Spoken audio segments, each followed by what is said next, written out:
用点力，往死里打，没吃饱饭吗？是。夫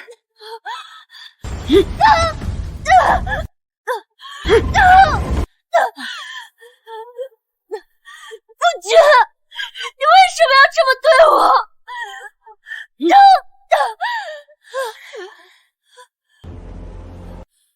你身为侯府主母，却跟家奴通奸，还被我当场撞住。侯府上下家世清白，岂能被你定？唯有对你处以家法，才能保全家风。我是被冤枉的，求你念在夫妻一场，查明真相。真相？那重要吗？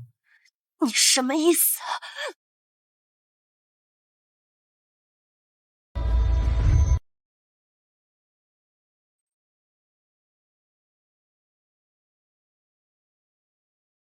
姐姐，都死到临头了，你怎么还是那么蠢呢？星儿，救我！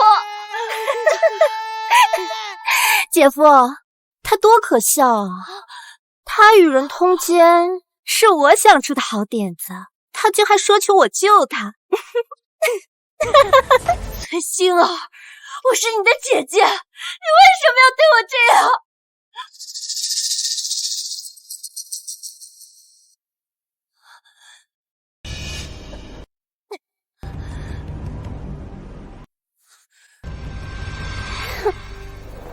当年就因为你生母家世好，父亲便娶她为正妻，让我娘伏低做小，只能做妾，连带着我也要被你压一头。好在你生母运气不好，稍微下点毒，她就死了。然后我们再趁机让祖母生一场病，顺便买通道士说你是灾星，把你送去了老宅多年。是你们害死了我母亲！是啊，偏偏你那死鬼生母早就跟你和侯府定下婚约，害得我和木泽哥哥不能成婚。如今唯有你死了，才能把正妻之位腾出来给我。星儿，等这个扫把星死了之后，我就能娶你姓了。不得好死！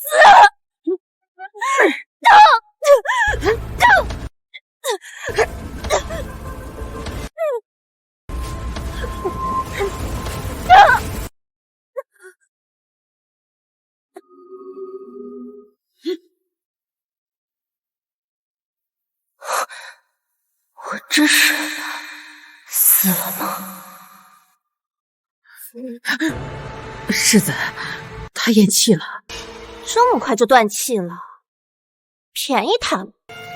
崔文洛的身体还是完璧之身，万一仵作要是查验，那他与人通奸的罪名就不成立了。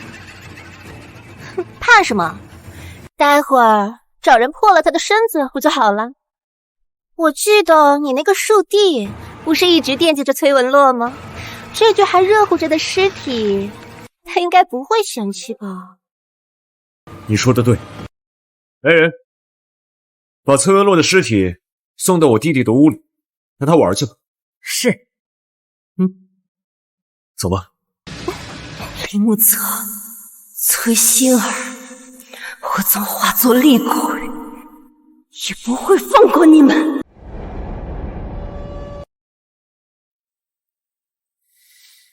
嫂嫂，之前让你从了我，你还百般不愿，跑到大哥面前告我的状，可他压根儿都不在乎你。现在好了，你还是落到了我手上，就让我来好好疼疼你吧。放开我！你放开我！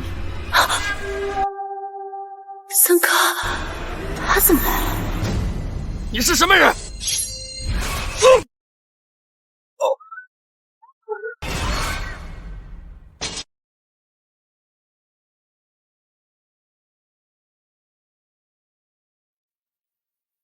阿罗，我之前说不喜欢你，是骗你的。我怕我命不久矣，会耽误你。现在，我在京城找到了神医，解了毒，可你却不在。阿龙，你为什么不等等我？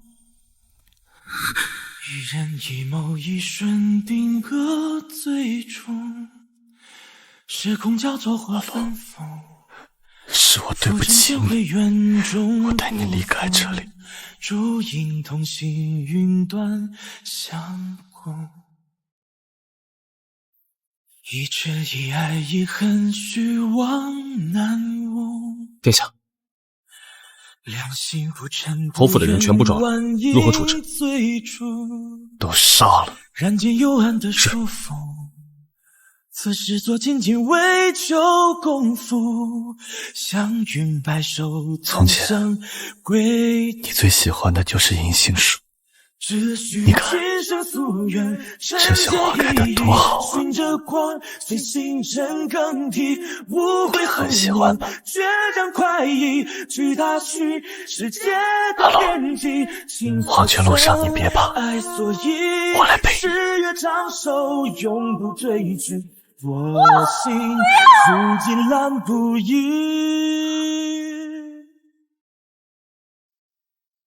崔家视我为灾星，将我送到南方老宅不闻不问。三皇子霍玄因体寒难愈，也在南方养病，住在与我一墙之隔的王府之中。那些年若非有他，我早就死在了恶仆的手上。站住！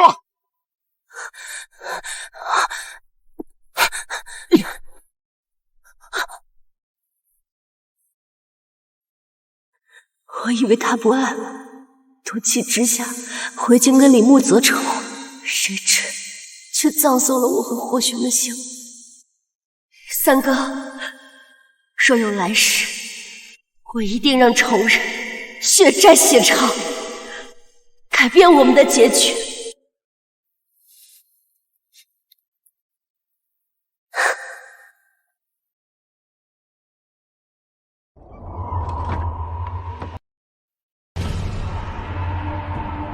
小美人儿，我来了！什么声音？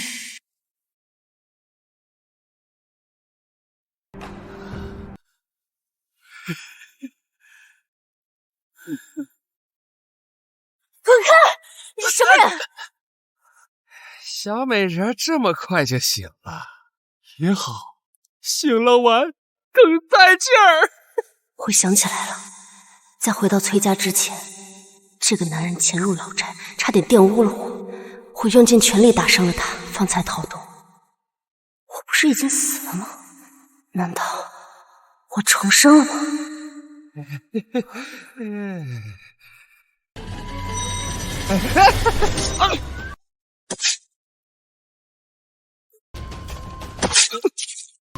你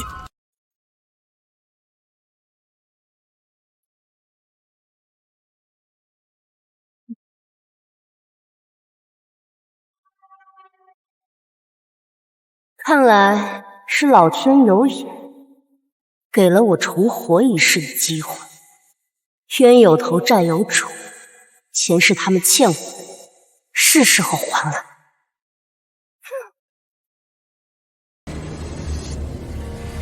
大小姐，她死了！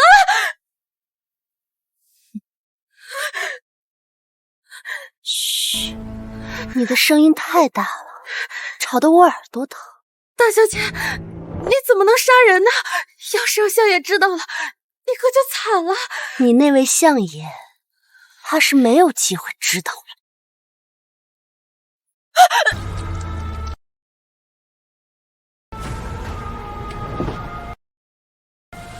前世回京之后，你污蔑我跟外男有染，害得我在祠堂罚跪了多日，成婚的时候还被侯府强行验审，如此屈辱，便拿命来赔吧。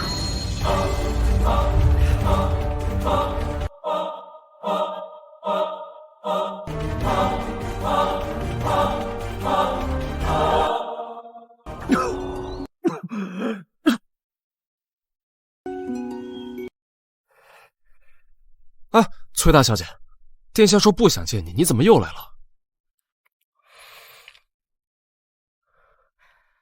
我受伤了。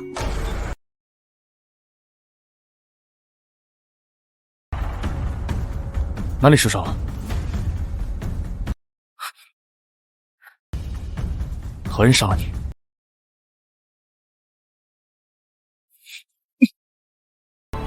说话！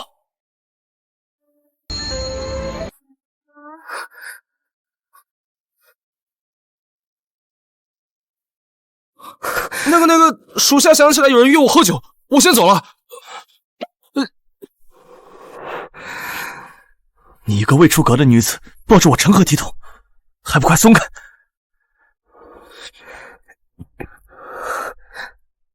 疼不疼？到底怎么回事？这不是我的血，伤害我的人被我杀了。什么意思？刚刚有个男人趁我昏迷的时候想玷污我，我就用你给我的匕首杀了他。崔家派来接我的丫鬟又同他是一伙的，也一并被我杀。三哥，你觉得我这样残忍吗？不会，你做得很好。尸身在哪儿？在崔家老宅的院子里。我会帮你处理干净。可是这崔府派来的丫鬟如此对你，分明是想要加害于你。依我看，你还是不要回京了。但清远侯府和我有婚约。婚约毁了又如何？有我在，谁敢反对？毁了婚约，你会娶我？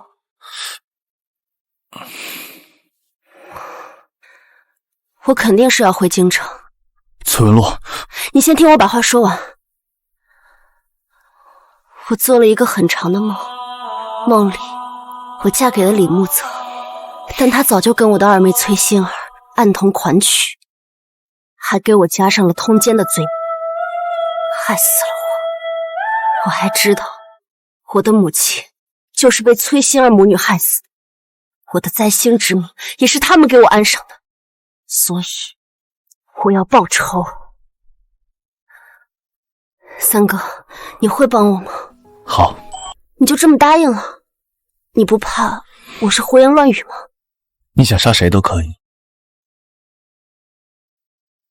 但是别脏了自己的手。三哥，你跟我一起回京城吧，你的毒能解。虽然我还没有找到那个能解毒的神医是谁，但他就在京城。你怎么会？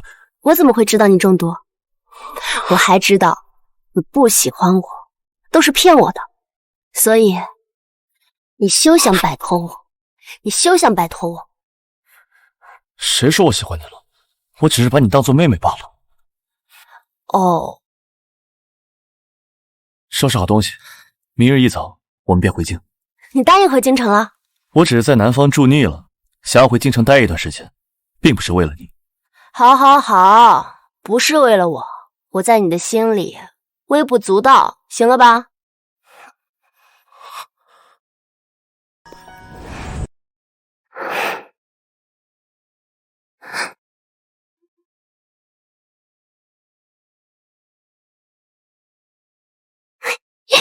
崔文洛，你简直是胡闹！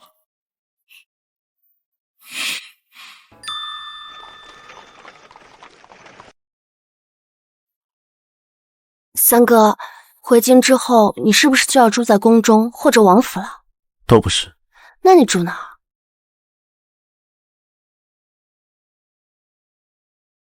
殿下，到地方了。下车吧。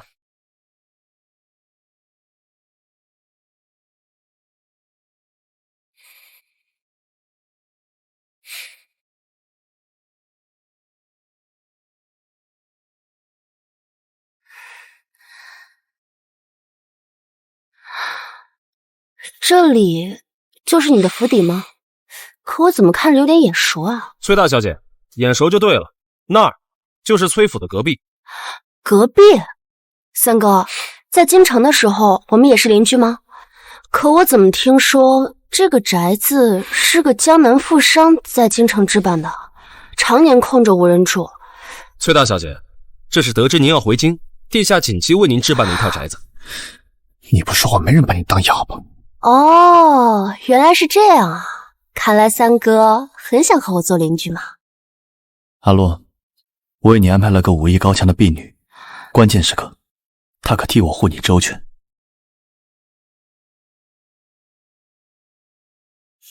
奴婢锦绣，见过崔大小姐。太好了，我正愁府里没有信任的人可用呢。回到崔府，遇到任何麻烦，记得及时寻我。嗯，去吧。阿洛，万事小心。知道了。唉，殿下，你明明深爱着崔大小姐，为何不告诉她呢？在我体内的毒没有解开之前，我是不会向她表明心意的。我不想她的余生被我拖累。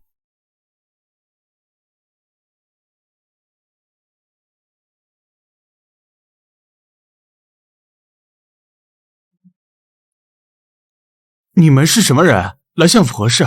大小姐驾到，还不速速开门迎接？大小姐，稍等，小的这就去禀报。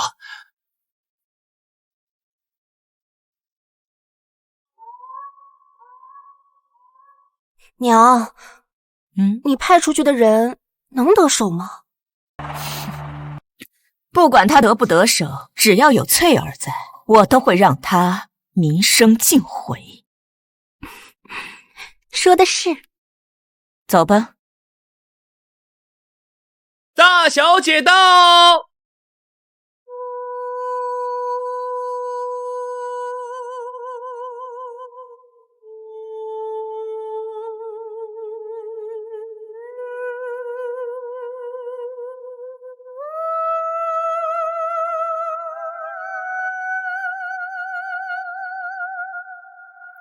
见过祖母，见过父亲。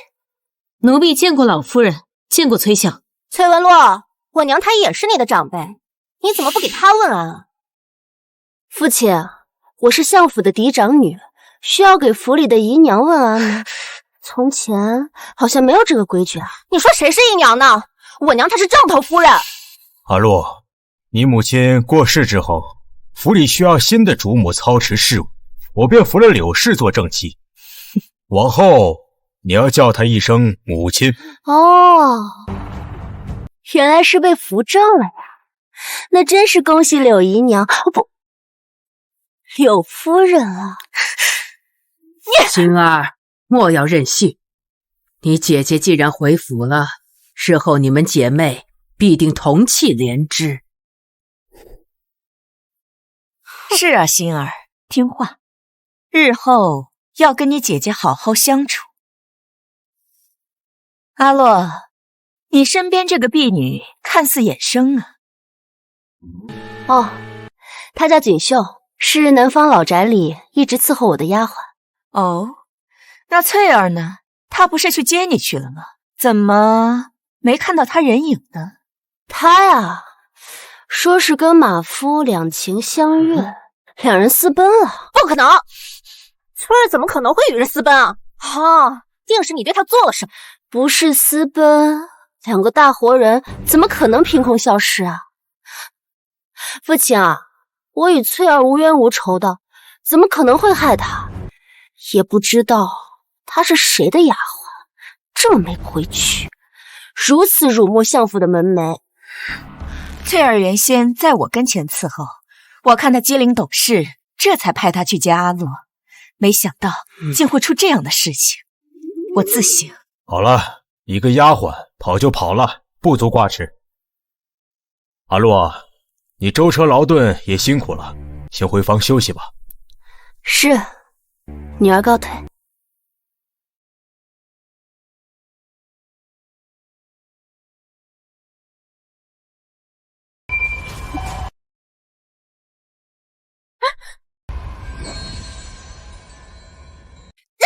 崔有伦那个贱人一定是故意的，翠儿肯定是被他给害死了。是我小瞧他了，原以为他在南方多年不谙世事，只要翠儿说他与外男苟且，怎么着都能扒他一层皮。没想到他居然釜底抽薪，直接让翠儿给消失了。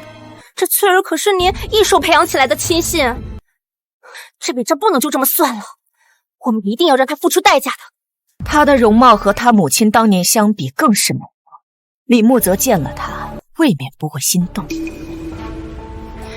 娘，我以后是一定要嫁给慕泽哥哥的，你要帮我想想办法呀，娘。急什么？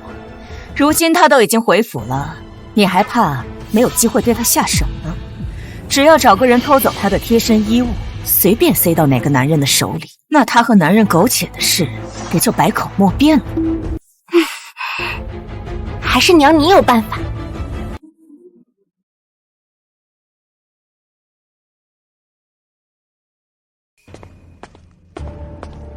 小姐，方才奴婢从外面进来，察觉到有人鬼鬼祟祟的，不知要干什么。我才刚回府，他们就坐不住了。既如此，我就陪他们唱一出大戏。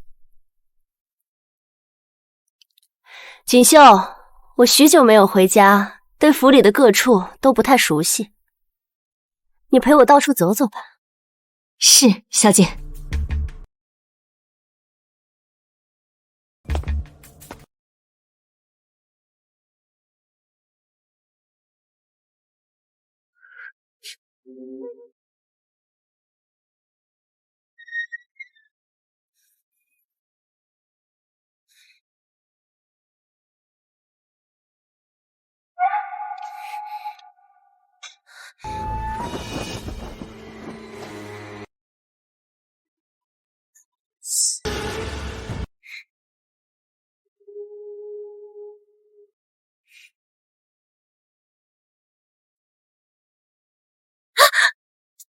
大小姐，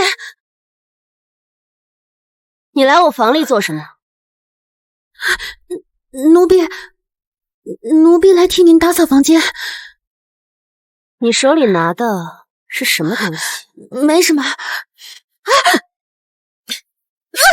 小姐，您看，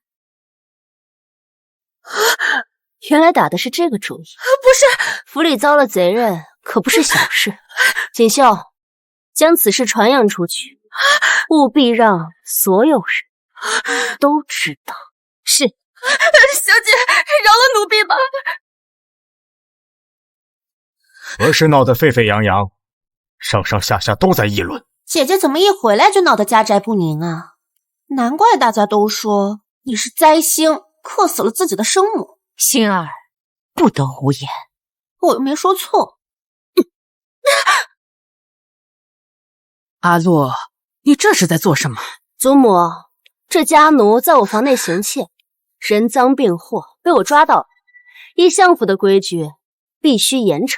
柳氏，我记得这个是你的丫鬟的。回母亲，是的。阿洛，是不是有什么误会啊？清河他怎么可能会偷你的东西呢？我是看你刚回府，怕你东西不够，特意派他去关心你一下的。锦绣，我家小姐的玉镯子都戴在她手上，这就是夫人所说的关心吗？夫人，奴婢是冤枉的，是大小姐故意栽赃。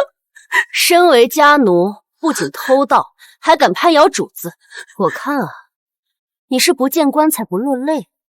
锦绣，将他的手指一根一根都掰断，什么时候肯说实话，什么时候再停下。是。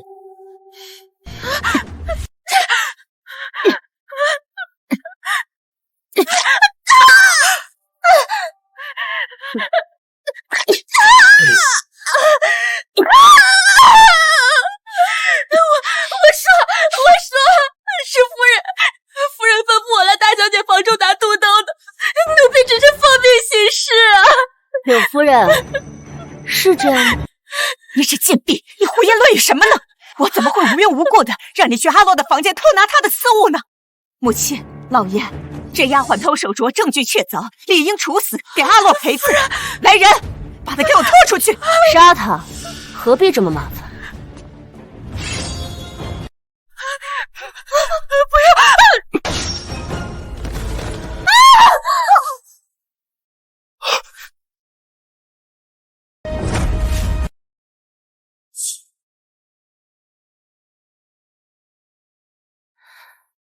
柳夫人，她既然是你的丫鬟，就辛苦你替她收尸了。往后还请柳夫人严加看管你的手下，否则这一会儿与人偷情，一会儿又偷鸡摸狗的，这不仅有损相府的颜面，更会让他人质疑你没有管家的能力。多谢阿洛提醒，日后我定会严加管教的。有劳父亲跟祖母跑一趟了，时辰不早，我该休息了。明日再给二位请安。再过不久，阿洛就该跟清远侯府一亲了，都消停点吧！哼！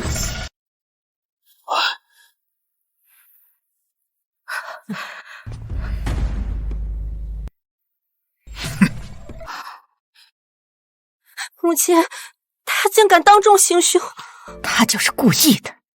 如此一来，就震慑了府里的下人，告诉他们，若是以后谁再敢针对他，清河就是他们的下场。以后我想再找人行事就难了。好歹毒的心机！以前是我太轻敌了，以后想要对付他，就得更小心些。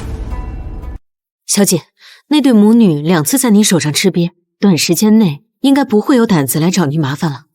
他们想停，也要问问我同不同意。接下来，该我主动出击。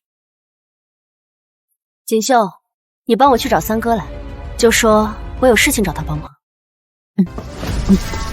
谁？三哥？找我何事啊？三哥，你何时来的？刚来。说吧，你要做什么？当初他们把我母亲的死归咎到我的头上，说我是灾星附体害死了她，而实则害死我母亲的另有其人。三哥，你可以帮我找个道长来崔府做法吗？你这是要以其人之道还治其人之身？没错，被掩盖的真相是什么？该重见天日。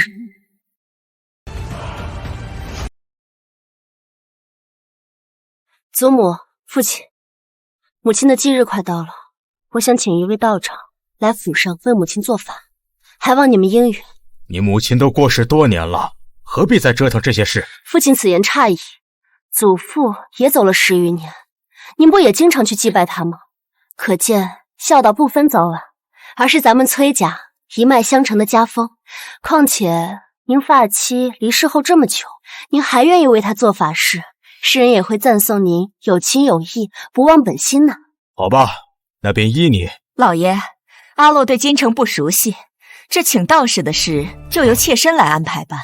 妾身一定会请最有经验的道长前来为仙夫人做法。也好，不必了。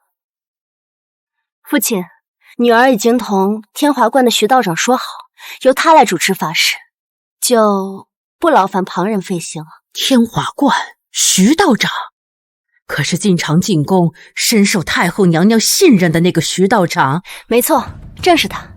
徐道长德高望重，可不是一般人家能够请得动的。哪怕你父亲官居丞相，也未必有这个体面。阿洛，你是如何请到他的？我有一个朋友和徐道长相熟。你一个多年不在京城的人，怎么可能会认识这么厉害的朋友？夏虫不可语冰。你什么意思？说你蠢的意思。你好了，为了一点小事值得吵吗？既然阿洛已经请动了徐道长，那便由他来做法事吧。法事当日，为父也会休沐在家，免得失了礼数。那就劳烦父亲了。母亲，那崔永乐居然敢当众羞辱我，真是一点规矩都没有。母亲，他为何突然要请道士回来做法呢？还能是为什么？想吸引人的注意呗，想借着他那个死鬼娘，让父亲和祖母更加怜惜他。当年他是顶着灾星的名头被送回去的，好不容易回来，更应该把陈年旧事压下去，绝口不提才是。那就是他蠢呗，那他还好意思说我？殊不知这么一来，只会让祖母和父亲更加厌恶。我派出去的2个心腹都折在他手里，一个血溅当场，一个下落不明。你还真的觉得他蠢吗？那娘，您的意思是？但愿是我多心了。哎呀，徐观主来了，快请进。小女未跟家中商量，就擅自将您请到府上来，叨扰到您了。崔相大人客气了，能为崔家先夫人做法，乃是贫道的荣幸。况且崔大小姐一片孝心，令人动容，贫道是乐意至极呀。都说徐道长脾气古怪，目中无人，怎么今日这么随和？徐道长，家母生前的住处就在这南边的院子里，请随我来。请。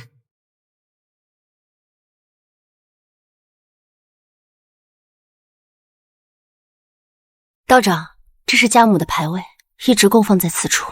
那贫道先给先夫人上一炷香，将做法之事告知于她。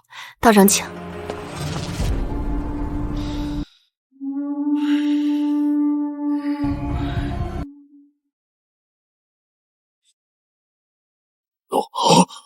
不好，香断了。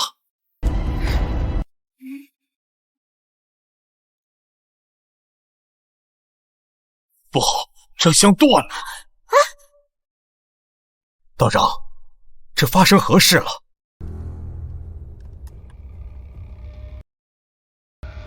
香火尽断，乃是大凶之兆，说明这屋子里怨气不散，先夫人魂魄难安呐。我知道了，一定是他。崔文洛，当初你克死了自己的母亲，他一定恨死你。如今你回来，他才会怨恨难消，纠缠不休。哼！老爷，如果真是如此，那不如……崔二小姐此言差矣。先夫人的残魂多年不散，和崔大小姐没有关系，而是有人用邪物镇住了她的亡魂，让她无法安息。您说什么？邪物？那这邪物在何处？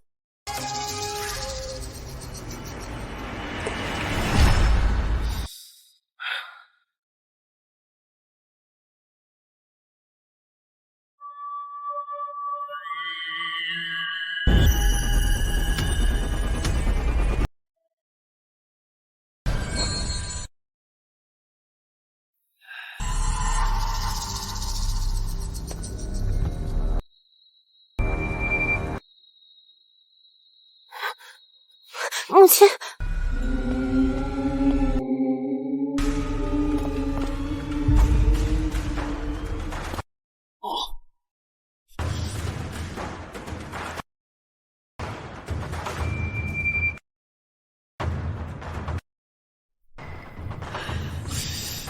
道长，这棵树是有什么问题吗？罗盘指向此处，我怀疑树下必有隐情。来人，拿铲子来，把这挖开。是。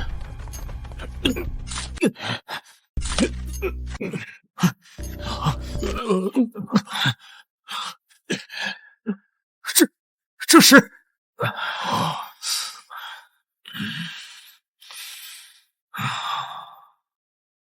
这是人骨。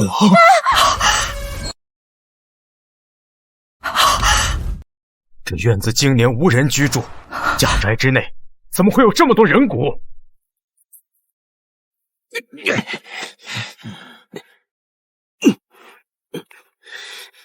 住在隔壁果然不一样。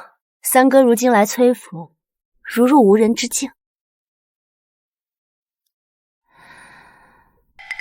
这些骨头都是从哪里找来的？本王心狠手辣，谁招惹我，我不仅要杀了他，还要将他扒皮抽骨。所以，你要是害怕的话，就离我远一点。时过世间是缘是宿命纠缠，前尘如幻，此生不堪，不该依然。你放肆！你还是这么可爱。我知道你不会滥杀无辜的，这些人骨定是十恶不赦之人的。明日我便让柳氏自食恶果。人骨？这上面的生辰八字不知是何人的。这上面的生辰八字是我母亲的，会被记在这根骨头上。这是锁魂阵，这些人骨的主人生前多半是屠夫武将，手染鲜血，命中带煞。如今跟仙夫人的生辰八字关联，会困住他的亡魂，令其不能投胎转世啊！究竟是谁用这样恶毒的计策，要困住我的母亲，就连她死后都不肯放。母亲，这些骨头不会是您放的吧？听他瞎说，我压根不知情。父亲，请您为母亲做主，定是有人对母亲痛下杀手，害死了她，否则也不会因为当年小小的风寒病故。偏偏作恶之人还将这一切都归咎到我的头上，说我是灾星，妄图混淆视听。哼！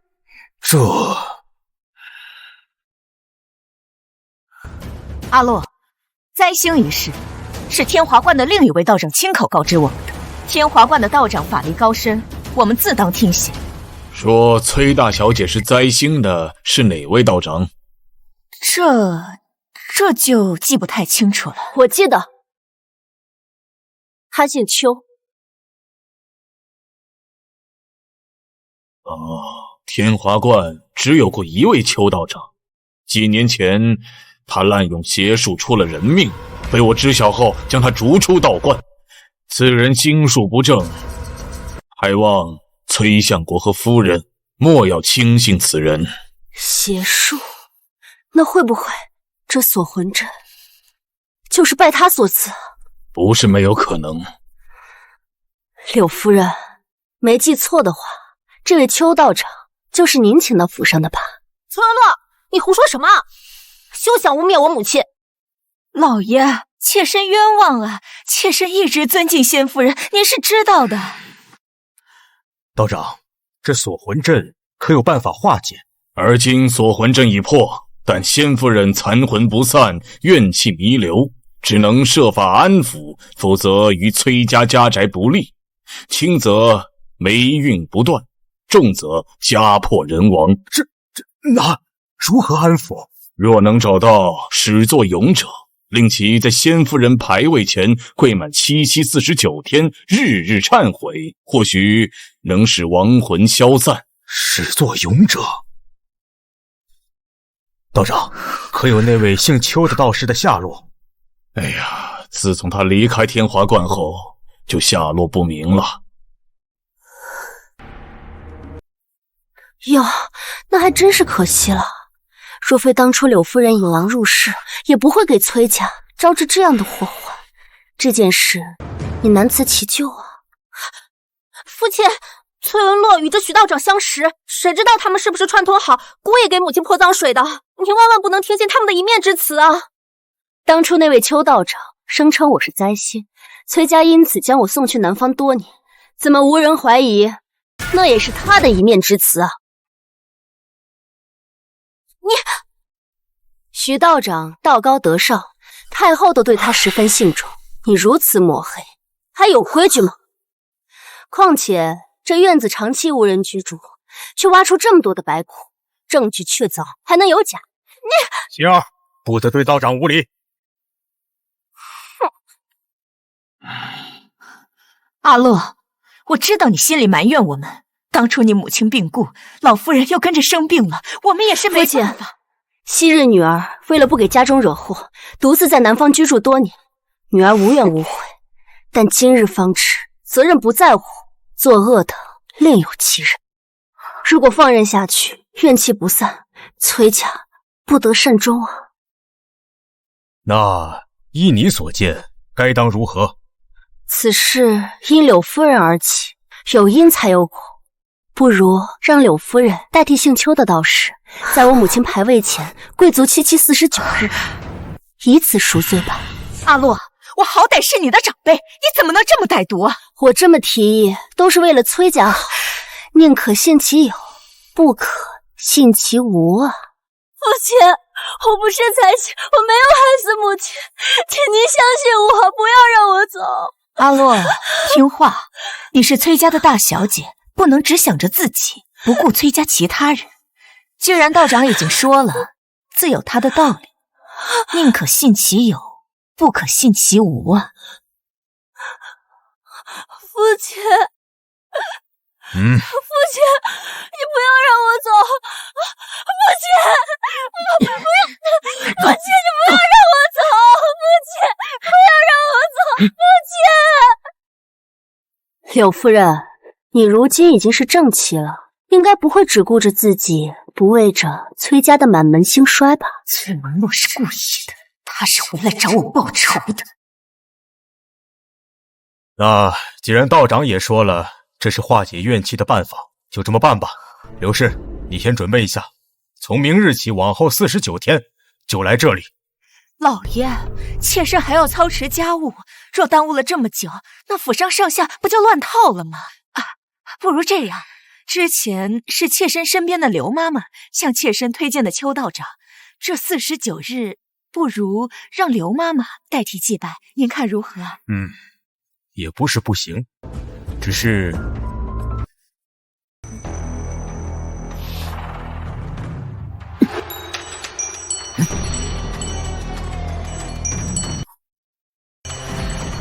奇怪，这院子里连一丝风都没有，铃铛为何会响个不停？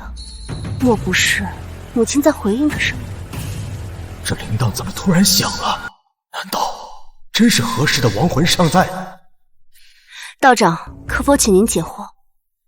以贫道之见，是怨气撞向了铃铛，恐怕是崔相和夫人相伤的结果，令先夫人不满吧。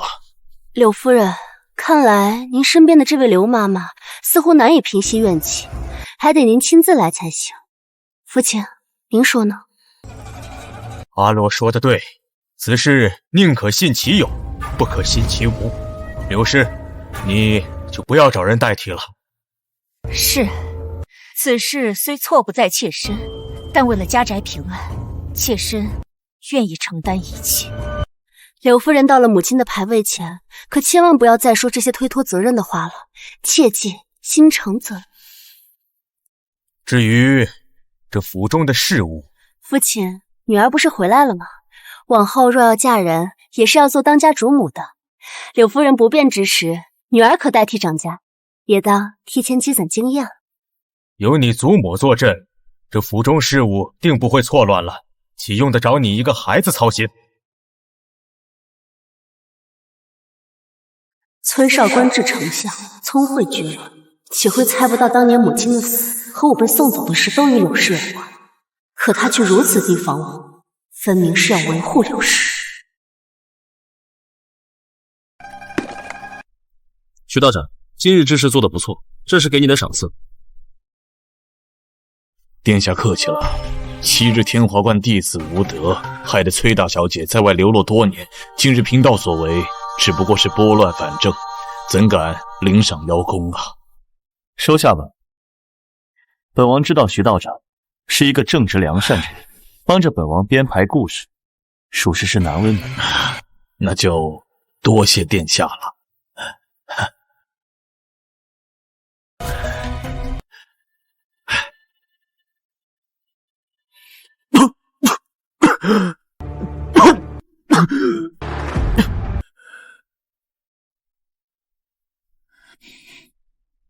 哎，殿下，你去哪儿？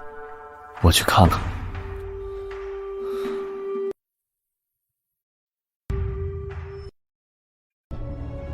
母亲，让柳氏给您跪满49日赔罪，只是一个开始，血债当以血来偿。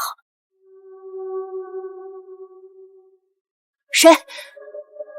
锦绣在门外守着，除了我，还有谁能进来？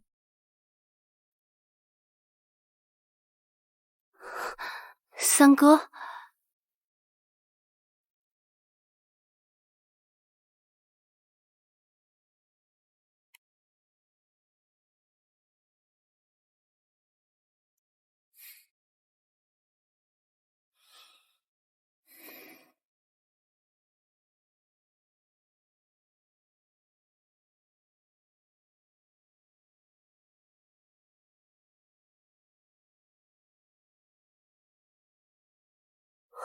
你是皇子，怎能跪我母亲？你快点起来！作为晚辈，第一次见你母亲，跪她无妨。女婿跪岳母，倒是无妨。我只是把你当做妹妹看，可并不想娶你。是，殿下只当我是妹妹，是我自作多情，对殿下求之不得，辗转难寐。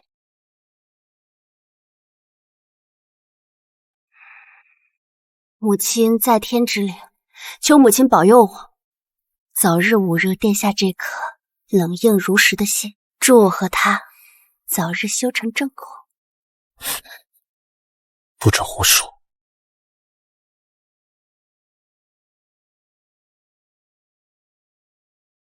崔夫人，是我心悦阿洛，不敢表露心意。我身中剧毒，生死难料，还请您庇佑他平安顺遂，觅得良缘。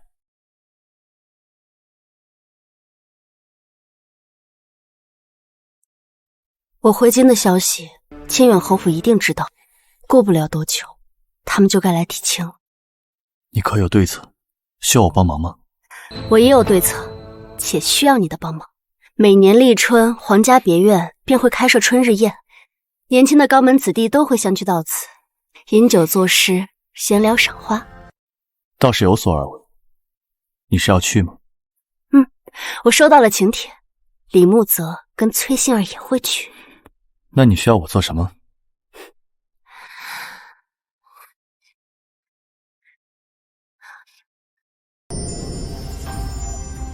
好，放心，保证完成任务。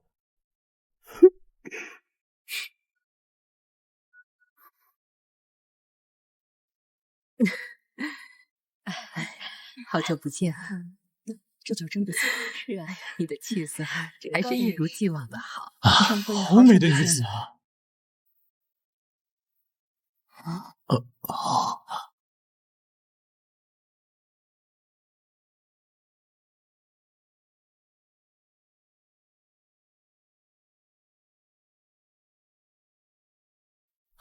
哇，好美的女子啊！那位姑娘是谁？看着有些眼生。不知道啊，她是跟崔馨儿一起来的，莫非就是崔相国府中那位刚回京城的长女崔文洛？她就是崔文洛，没想到多年未见，她出落得这么美。李兄，这位想必是你的未婚妻吧？好福气啊，真是羡煞旁人呐！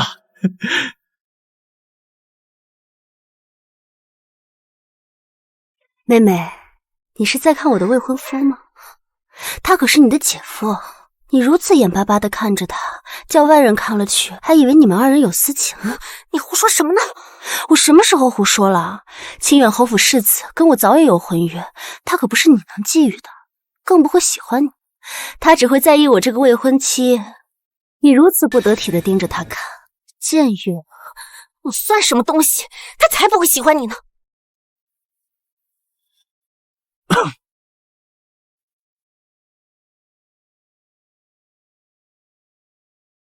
发生何事了？不知道啊，看着像姐妹相争。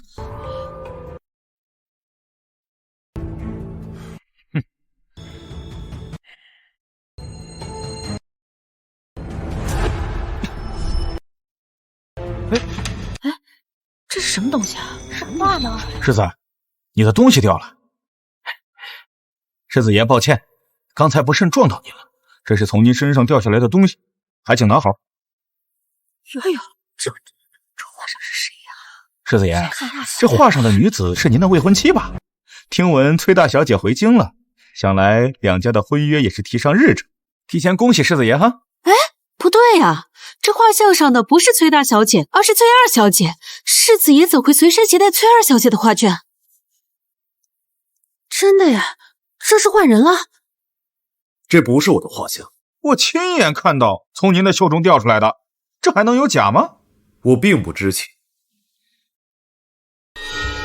这画像上的确是我二妹，看来世子心中心悦之人是我二妹，并非我这个未婚妻。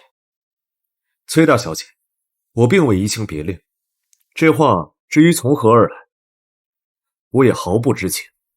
你不必解释了，难怪刚刚妹妹一直警告我，让我认清自己的位置，说我在你心里什么都算不上，她才是你的心中所爱。我何时说过？崔文洛，你血口喷人！你刚才那么呵斥我，大家不都听到了吗？我是听到了，崔希儿对崔大小姐说她算是个什么东西这样的话。她这是趁崔大小姐不在京中抢走了姐夫。如此看来，崔大小姐真是可怜。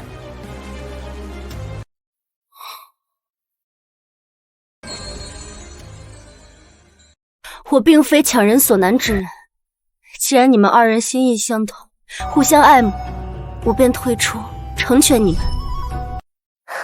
今日我想请在场的诸位做个见证，我崔文洛和清远侯府世子的婚约就此作罢。往后世子若要跟我二妹重新定亲，我定当同意，绝不阻拦。崔大小姐也太大度了，被未婚夫和妹妹这样对待，还能如此慷慨大度，可不是吗？我不同意。你我的婚约是你母亲生前定下的，父母之命，岂能说废就废呀？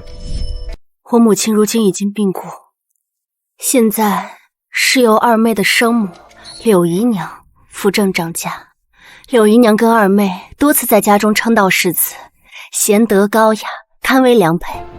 想来你二人的婚事，她是没有什么意见的。什么柳姨娘？我娘那是正头夫人。崔文洛，请你注意你的言辞。哦，是我久未归家，一时没改过来。我还是很感念柳夫人的。昨日天华观的道长去崔家替仙母做法，他说我母亲遭人迫害，亡魂不散，须有人在他的碑前跪上749日才能化解。柳夫人高义，为了崔家兴盛，愿意做忏悔之人，她的付出我敏感五内。原来仙夫人不是病故，是被人害死的。柳氏哪里是主动忏悔，分明是害怕亡魂索命，下得去赎罪了。这母女俩没一个好东西。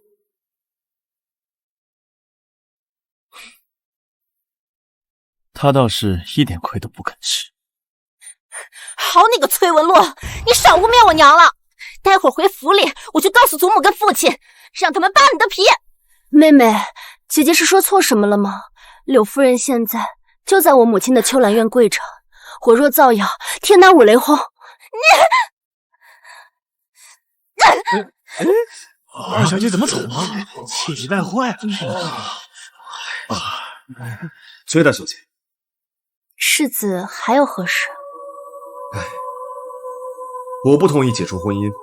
至于您刚才说的事情，崔相大人定明察秋毫，证明我清白。何人吵闹不休？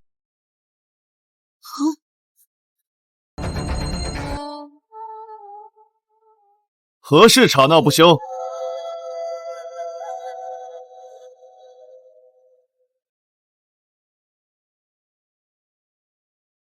你是何人？放肆！陈王殿下在此，不得无礼。是在下的眼拙，一时没有认出陈王殿下，还请恕罪。见过陈王殿下。免礼吧，本王方才在亭子里都听到，到底是何事？回三殿下，是我撞破清远侯世子和我二妹的私情，想成人之美，可世子似乎不情愿，我们正在相商。已有婚约，却与未婚妻的妹妹暧昧纠缠，此等行径非君子可。这婚约该退。殿下，不必说了。崔相明镜高悬，也不会眼睁睁看着自己的女儿掉进火坑。况且本王今日路见不平，便替崔大小姐了了这桩婚事。日后若是亲远侯府，再纠缠不休，便是不将本王放在眼里。多谢殿下仗义直言。本王还有事，你们自便。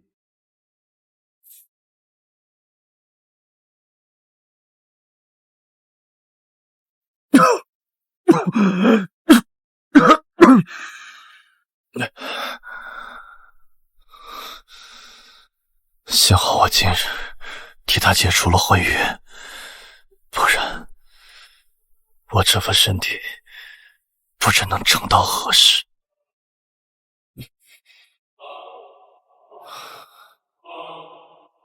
渭南，你说，日后他若是遇人不淑，谁能替我护着他呀？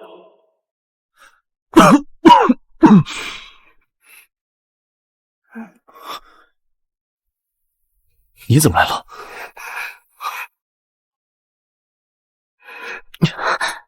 你这是做什么？若是被人瞧见了，女孩子的清誉还要不要？若是被人瞧见，我就大肆宣扬出去说，我跟三殿下情比金坚，情难自扣。三殿下说了，非我不去。我不喜欢你，反正不是男人对女人的喜欢。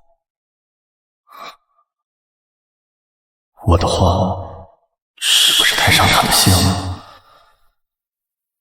兄长对妹妹的喜欢胜于男女之间肤浅的感情，这一点你理当知晓。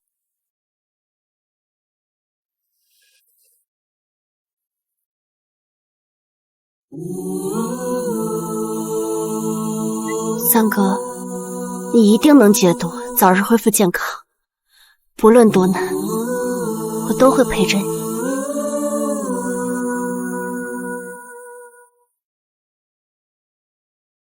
老爷，你要为我做主啊！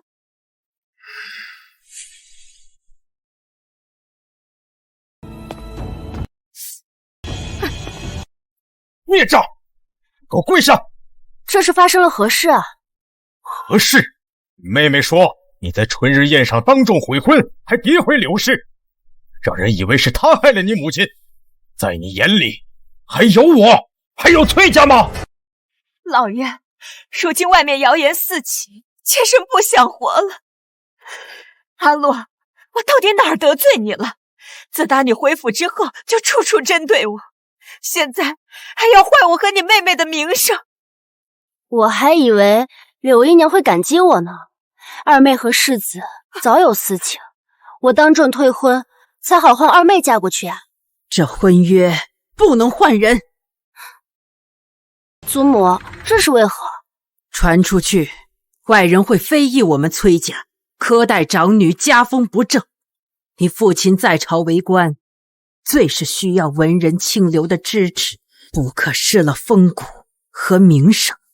阿洛，你照常嫁进侯府，对外就说那画像的事是有人为了离间两家关系故意为之，于崔家于侯府都有交代。于崔家于侯府都有交代，唯独对我没有交代。祖母就没想过孙女嫁过去，往后会不幸吗？阿洛，大局当前，不是你耍小性子的时候。那恐怕晚了。陈王殿下已经帮我退婚了。你说什么？陈王？此事怎会牵扯到陈王？陈王殿下知晓了二妹和世子的私情，便当众斩断了这段孽缘。他还说，父亲您明镜高悬，定不会将我这亲生女儿推进火坑。祖母是老糊涂了，可父亲您最明事理啊，怎会不替女儿考虑呢？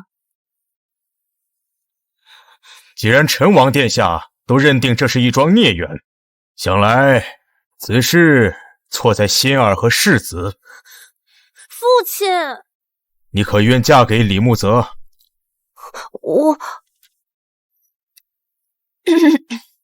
心儿此前对世子无意，但这么一闹，王后她清白受损，日后再谈婚论嫁也难了。不如让心儿嫁到清远侯府去吧。女儿听父亲和母亲的。那就这么办吧。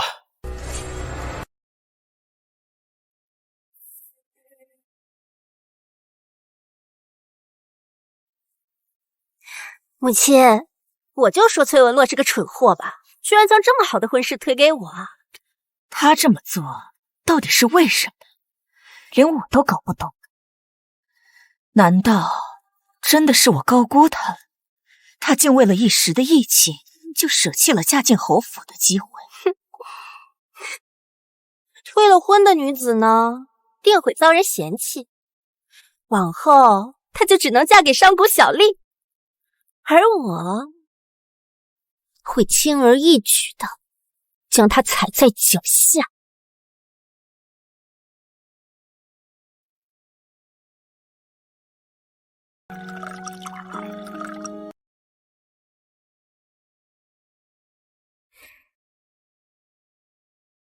你梦见李慕泽和你妹妹前世害了你，为何还要撮合他们在一块儿？不是我，也会是其他的女子。与其让一些无辜的女子遭受他们的迫害，不如让他们相互祸害。说得对。况且崔心儿真的以为清远侯府是那么好进的吗？他那个侯夫人可不是什么省油的灯。平日里你惦记崔心儿，我可以睁一只眼闭一只眼。春日宴是什么场合？你竟把她的画像随身携带，闹得人尽皆知。现在好了，婚约作废了。娘，我跟你讲过无数遍，那个画像我真不知道从哪来的。我跟崔文洛解释过，他不听啊，甚至还惊动了陈王。除了你，还能有谁啊？你什么德行，我还不清楚。不就是退婚吗？我给崔文洛机会了，可他不听，他不接受，那我就娶他妹妹。到时候他无人问津，自会后悔。你懂什么？崔文洛生母出自建江何氏，何氏出过3代帝师，5朝宰相。崔文洛生母那一辈就这么一个嫡女，若非她当年嫁给崔绍，就是连皇后都当得。娘，崔文洛他外祖父这么厉害啊！我还听说何氏在临死之前给他的女儿准备了极为丰厚的嫁妆，这嫁妆不在崔公家中，由崔文洛亲自保管，娶了崔文洛就等于娶了整个何家。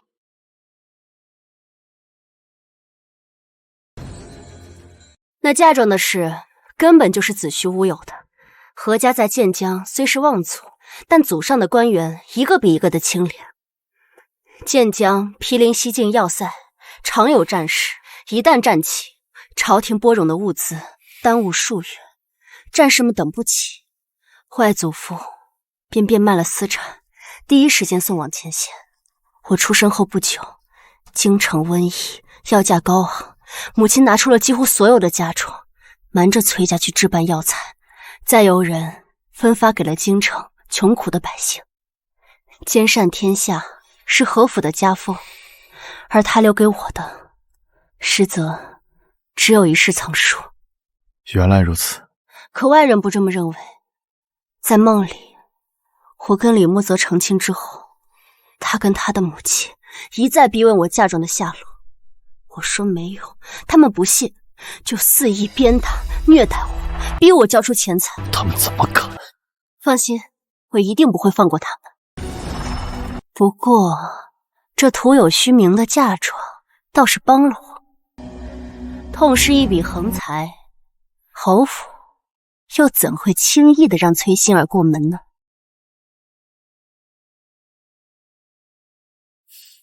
侯夫人，今日请您来，是想商讨一下小辈们的亲事。不久前，世子当众掉落了心儿的画像，阿洛的气性大，便提了退婚。成王殿下还将此事板上钉钉了。如今世子与阿洛的婚约是不成了，不如换成馨儿嫁给他，那也算是一段佳话。以我之见，这件事情还是算了吧。求娶姐姐不成，改娶妹妹，是会招外人笑话的。但世子的心中应该是祭奠馨儿的。2个孩子两情相悦，我们做母亲的应该成全才是。柳夫人，不是我不通情达理，只是这婚约是先与先夫人定下的，先夫人还承诺过会给女儿准备一大笔嫁妆，如今换了人，这嫁妆……母亲从未承诺过嫁妆的事，侯夫人这是故意给柳氏施压了。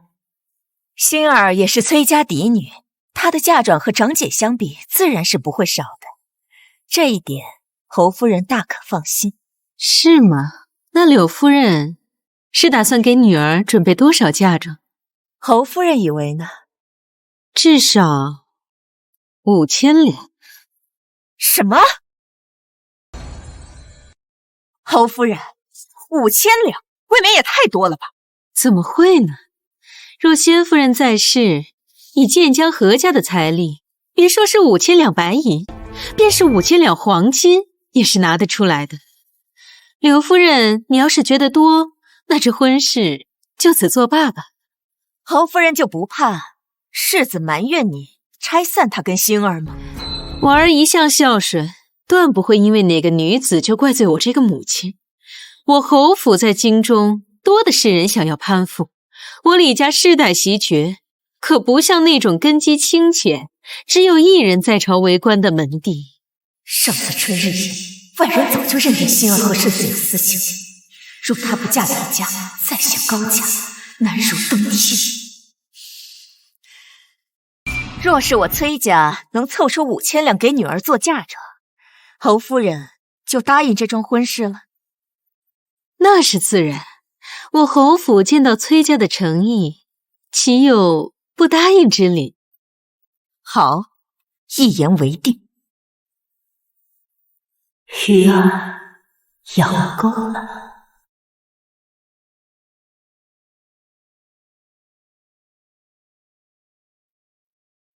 娘，5000两银子呢，咱们拿得出来呢？拿不出也得拿。要是嫁不进侯府，你这辈子名声就全毁了。外人会说你勾引姐姐的未婚夫，被人亵玩却高攀不上，偷鸡不成蚀把米。那可不行啊！娘，你一定要帮帮我。都怪何氏，当初给侯府夸下海口，养大了侯夫人的胃口。那崔文洛的死鬼娘没留下点什么吗？何氏嫁到崔家时，嫁妆的确颇丰，当时人人都说是你父亲高攀了的。可是没过几年，那些嫁妆就都不见了。他对外人说，他把他们安排好了，以后会留给崔文洛。但是这么多年过去了，谁都不知道那些财物的下落。这对母女可真是刁钻，什么好东西都藏着掖着，不然我们还能找机会占为己有。待会儿你跟我去库房里找找能变卖高价的东西。目前能凑足5000两才是最重要的事。好。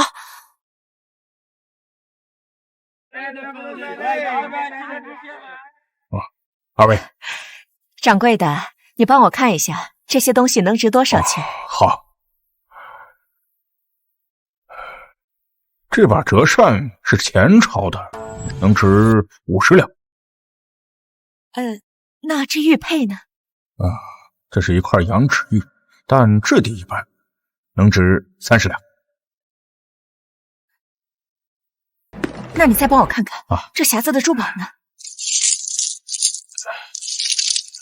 这些珠宝加起来能给个100两，全部加起来一共是180两。娘，我们翻箱倒柜找这老半天，好不容易找出来这些东西，竟然还不足200两。这样下去，我们能不能凑过那5000两啊？二位这是在筹钱吧？在下如果没看错，二位应该是崔府的女眷吧？是又如何？若是你们着急筹钱，在下倒是有一个提议，就是不知崔家愿不愿意割爱了。什么意思？听闻崔府有一幅松柏贺寿图，上面还有御笔题字，坊间有不少达官贵族都想要买这幅画的真迹。那可是御赐之物，岂可随意摆卖？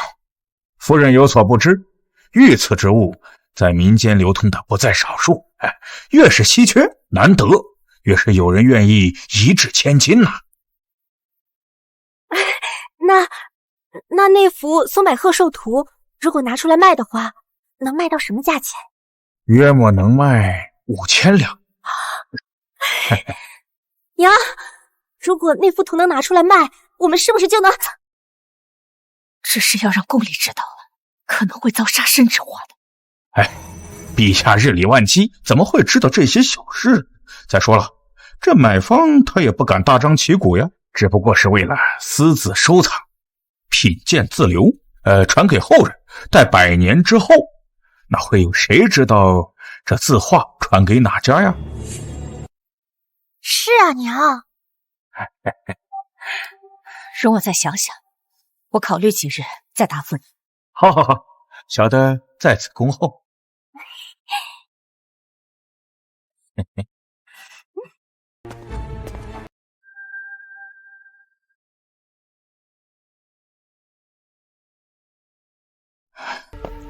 殿下，崔姑娘，那位夫人好像动心了。做得不错，待到事成之后，本王必有重赏。能为殿下做事，是小人的荣幸。退下吧。是。阿洛，你此前生长在南方，既然知道这对母女经常来这间当铺进行典当，你这本领可当真不小。知己知彼，百战不殆。那你猜猜，你的这位继母和你的妹妹会不会铤而走险，典当御赐之？我猜他们一定会。娘，你还犹豫什么呀？你没听见那掌柜说了吗？这幅画能卖5000两，有了这银子，我就能如愿嫁给穆泽哥哥了。那幅画是皇上御赐给你祖母的贺寿图，上边有皇上的亲笔题字，要是被人知晓了，后果不堪设想。那幅画都放在库房多久了，从来都没有人在意过。而且那掌柜也说了呀，这买家买了画，定会守口如瓶，不会声张出去的。这些银子跟白送给我们有什么区别啊？一直以来都是我执掌内务，要是被你祖母发现了，她一定不会善罢甘休的。嗨，我们之前不是也卖过祖母的嫁妆吗？她从未发现，这一次她照样发现不了的。娘，你要是实在担心的话，不如我们找人临摹一幅一模一样的。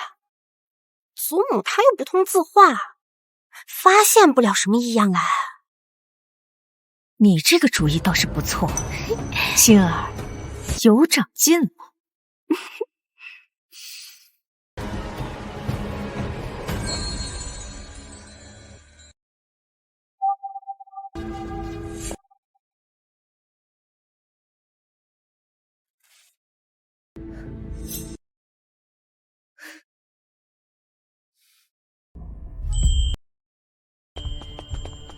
殿下，薛大小姐，刚才柳氏鬼鬼祟祟拿了东西出去了，属下一路跟随，发现他进了一间极为隐蔽的字画铺。隐蔽的字画铺？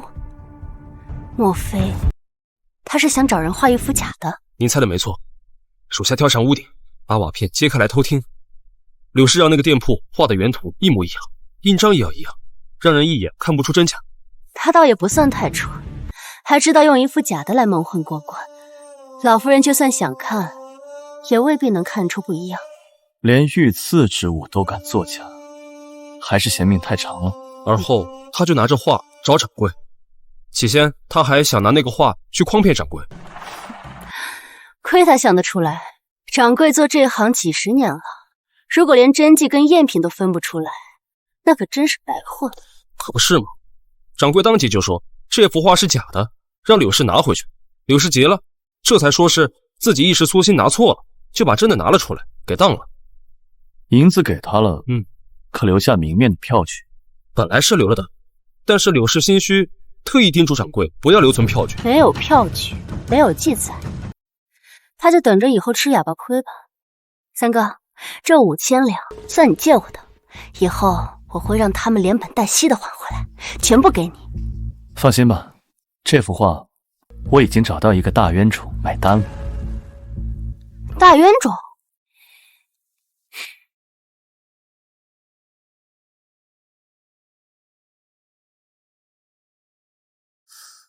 三哥，这真是父皇几年前遗落在民间的那幅画吗？可我记得他说过，那画上画的是白鹤祥云，可这幅是松柏图啊。六弟，你看这印章，是不是父皇的印章？倒是没错，的确是父皇的私印。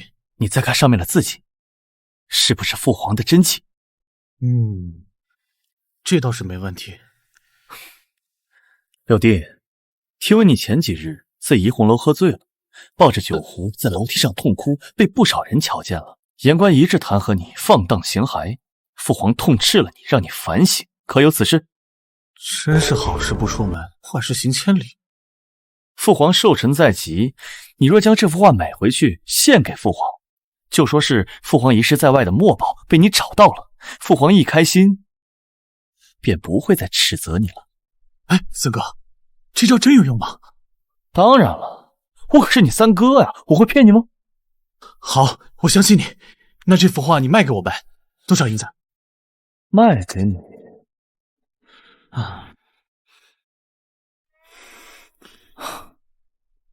6000两。这么贵？我这是看在你是我弟弟的份上，我才贱卖给你的。我可是花了8000两买回来的。你想啊，你若将这幅画献给皇上，那皇上随手赏赐你一件宝贝，那可都是价值连城啊！有道理。三哥，还是你对我最好了。你8000两买的，只卖我6000两。你是我一辈子的好哥哥。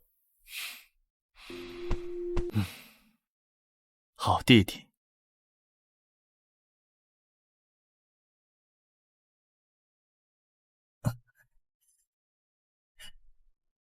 皇上，六皇子求见。他还有脸来？之前他在怡红楼丑态百出，连带着朕都脸上无光，让他滚！朕不想见他。皇上，六皇子说他在外花重金寻到了您遗落在外的那幅墨宝，今日特意带着墨宝来向您赔罪的。墨宝？难道是朕最喜欢的那幅白鹤图？多半是了。让他进来。是。宣六皇子觐见。儿臣参见父皇。起来。再过不久就是父皇您的寿辰，儿臣知道您先前丢过心爱的墨宝，心中惋惜，儿臣便派人走遍大江南北，用心找寻。皇天不负有心人，终于让儿臣找到了。画呢？拿来给朕看看。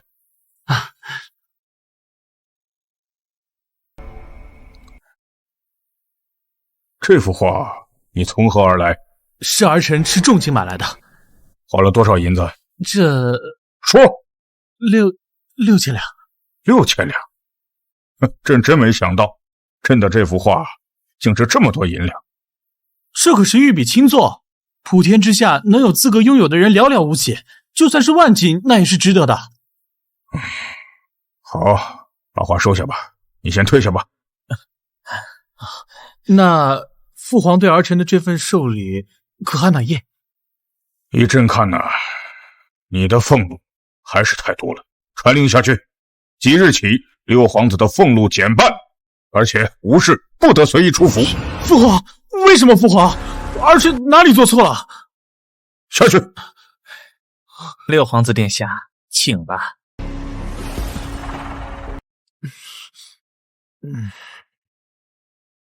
你还记得这幅画的出处吗？奴才还记得，这幅画是当年崔老夫人60大寿时，崔相替她求封诰命，您感念崔相辛苦，特意亲笔御题赐给崔老夫人，当作生辰礼物的。对，没错。宣崔少入宫，朕倒要看看他如何解释。是。侯夫人，请坐。馨儿的嫁妆我都已经准备好了，这婚期是不是该尽早定下了？前几日您还觉得不妥，这么快就有好消息了？柳夫人，该不会是戏耍我吧？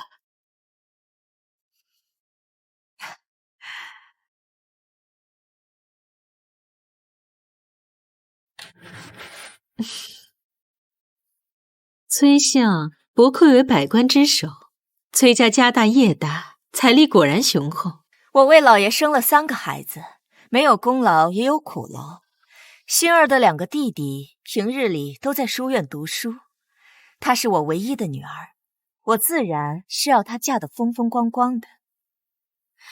柳夫人放心，崔二小姐与我儿郎才女貌，般配得很。我这就去找媒婆，尽早上门下聘提亲，确定良辰吉日，好让2人尽早完婚。如此甚好。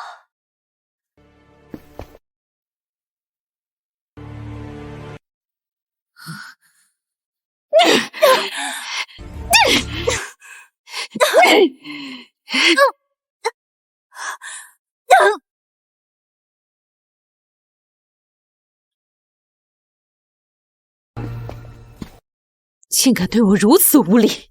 夫人，这样看来，还是崔家2小姐更懂规矩些。可不是嘛，我侯家这种高枝，可不是谁都能攀得上的。如今她退婚，后悔的日子还在后头。走。大小姐，殿下让人来告知您，皇上已经召见崔相入宫了。想来今晚崔家要热闹了。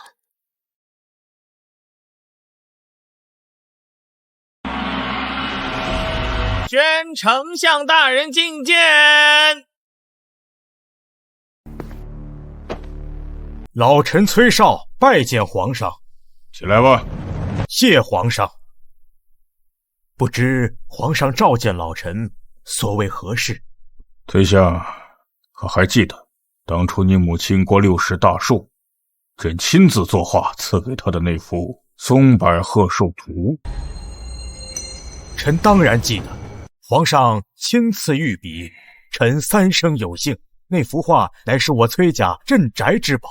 哦，那幅画还在你家中吗？啊，自是在的。明天把那幅画找来，朕要看看。啊，是。奇怪，那幅画皇上都已经赐给崔家许久了，他怎么突然要看？莫不是发生了什么我不知道的事？臣告退。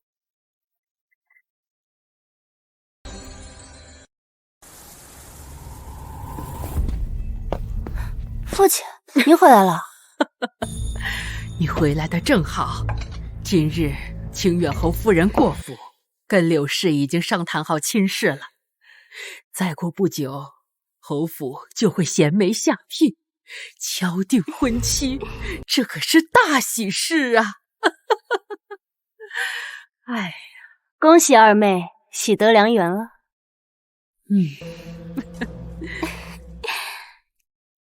还要多谢姐姐的推波助澜。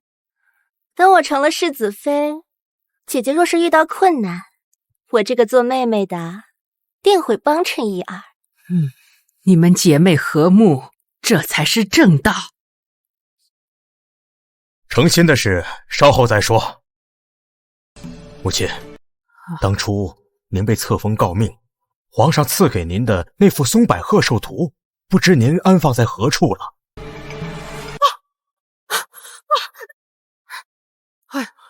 怎么毛毛躁躁的？行了，放那别动，我让下人来收拾。是。柳氏，当初皇上御赐给我的贺寿图，一直放在库房里收着吗？啊，对，一直收着呢。老爷，今日为何突然问起那幅画了？待会儿啊，去把它找出来，我有用。切记，检查仔细了，万不能有任何破损脏污，不能有任何差池。是。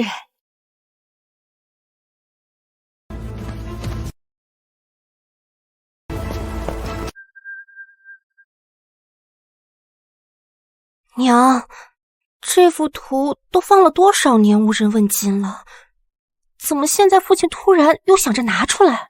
我哪知道，都是你乱出馊主意。当初我就跟你说此事太过凶险，做不得，你非说不打紧，没人会知道。那现在好了。娘，您先别急，也许是父亲的同僚或者友人想要欣赏欣赏这幅画，父亲碍于情面才答应的。这些人当中，能有几个人认得出来这是不是皇上的亲笔？依我看，这真画和假画也没什么两样。说得轻巧，要是真没区别，之前我拿去当铺，那掌柜怎能一眼就看出来不对了？那就算被人看出这画有问题，他们也不会当着众人的面拆穿的。父亲可是宰相啊，他们巴结还来不及呢，怎么会当众说这画是假的呢？而且这真画在崔家是众所周知的事实，不会有人乱说的。哎，但愿如此吧。我这心里慌得很，这事情一旦败露，我们就彻底完了。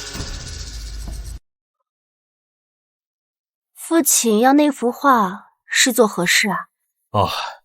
皇上一时兴起，让我拿回宫中来瞧瞧。是皇上要看的？难不成要收回赏赐？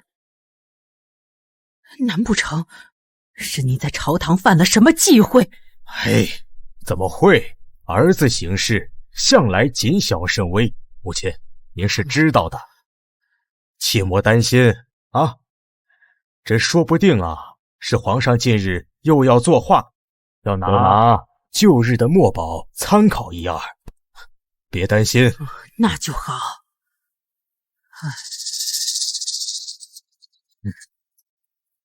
画拿回来了，给我吧。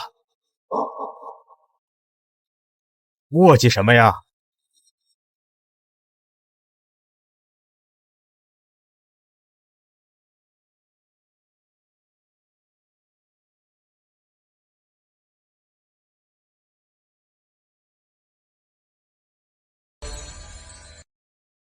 老爷，这幅画可有什么不妥呢？我检查了一下，没有任何污损的地方，并无大碍。那就好，那就好。柳夫人掌家向来周到，自是没什么问题。但明日皇上看到咱们崔家将这幅画保存得如此周全，自然会很欣慰。皇上，柳氏，你现在是当家主母了，何该端庄一些？总是一惊一乍的，有失体统。老爷，你是要拿这幅画给皇上？是啊，当然是皇上要看，不然我为什么这么着急让你找出来？完了完了！柳氏，你这是怎么了？什么完了？你把话给我说清楚。母亲问你话呢，还不速速回答？你说到底怎么回事？难不成画室有什么问题？快说呀！你们都哑巴了吗？父亲，这画是伪造，这画不是皇上的真迹。什么？什么？这画是伪造的？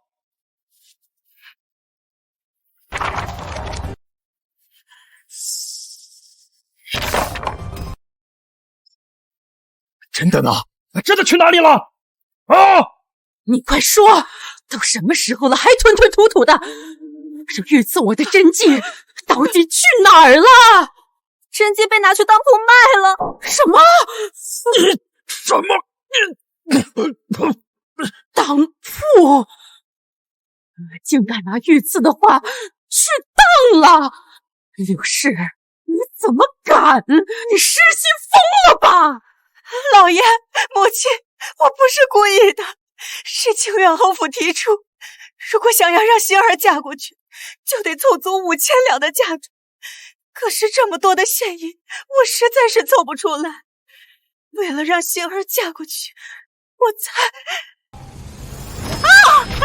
母亲！你混蛋！那可是御赐之物，这你也敢变卖啊！一旦皇上兴师问罪，那可是抄家灭族的大罪呀！你是要害了我崔家满门吗？妾身这么做也是为了星儿啊！这幅画在库房这么多年都无人问津，我也没想到皇上会临时起意想要看它。糟了，是不是你卖画的事情被皇上知晓了？皇上这才追究问责。怎么办？应该不会，此事我们做得极其隐蔽，当铺的人也保证过，绝不会将此事宣扬出去的。快，你现在立刻去当铺，把画给我赎回来。要是被别人买走了，那就完了。好，我这就拿银票去赎画。且慢，崔文洛，你又要干嘛？柳夫人去当铺的时候，光是带上5000两怕是不够。你什么意思？你没当过东西吗？当出去的东西，若是想赎回来，是要加码的。你若是想原价买回它，也要问问店家答不答应。老爷，你去公账上把家中所有现银都带上，若是不够，就带上房契、地契，不论付出何等代价，都要把御赐的画给我买回来。去呀！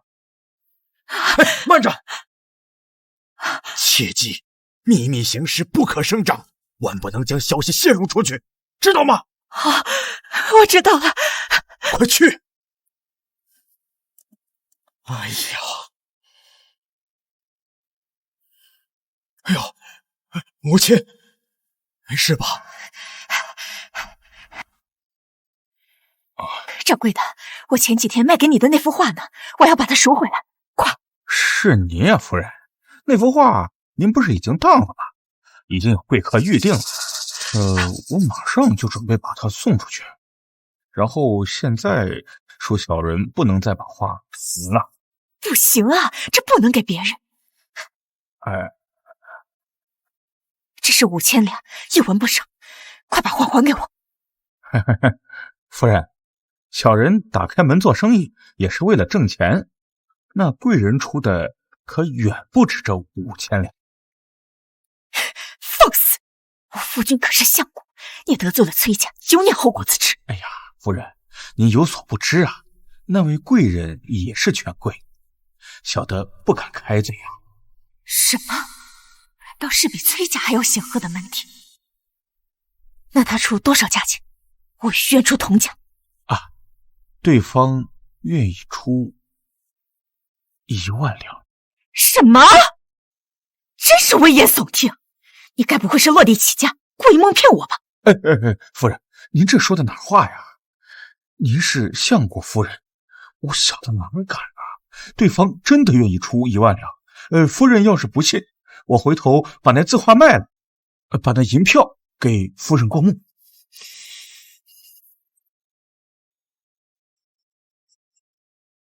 这里还有几张地契和房契，都是地段优渥嘛。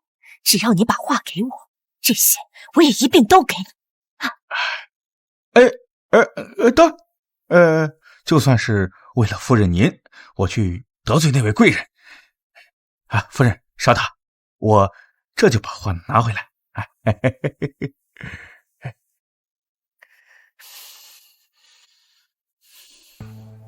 夫人，请您过目。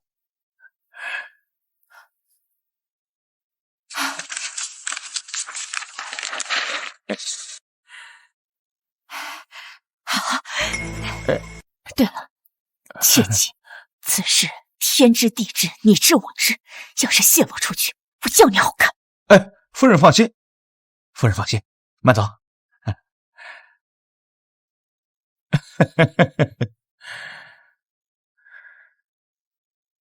啊，殿下，崔家的东西都在这里了。正如殿下所言，崔家为了拿回那幅画，已经不计一切代价。做得不错。崔家底蕴不深，这些东西怕是动了崔家的根基。可偏偏我们又拿了一幅假字画给他，小的怕崔家不会善罢甘休啊。放心吧，崔少自身难保，有时更是自寻死路，没有人敢动。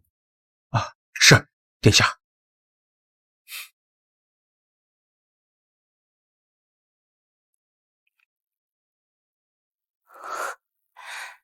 这些都是柳氏为了赎回那幅画给当铺的。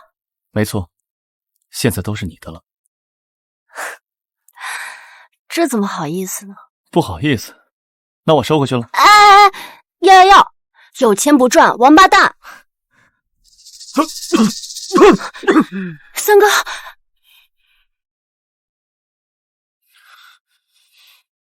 我先回去了。三哥。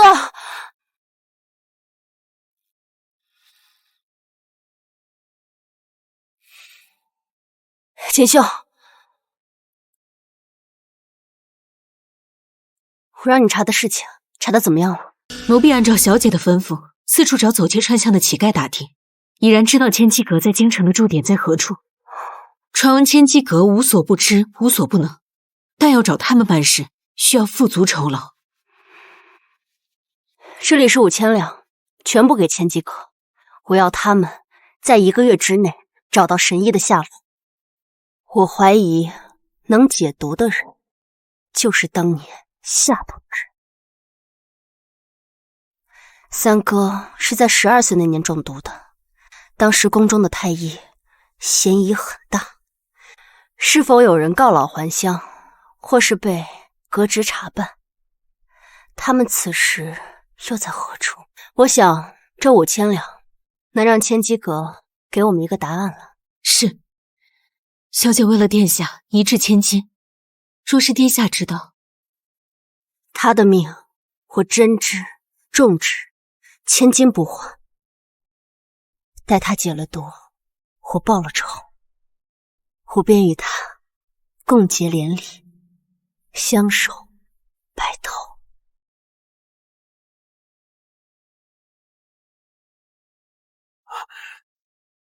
皇上，当年您赐给崔家的松柏贺寿图在此，请您过目。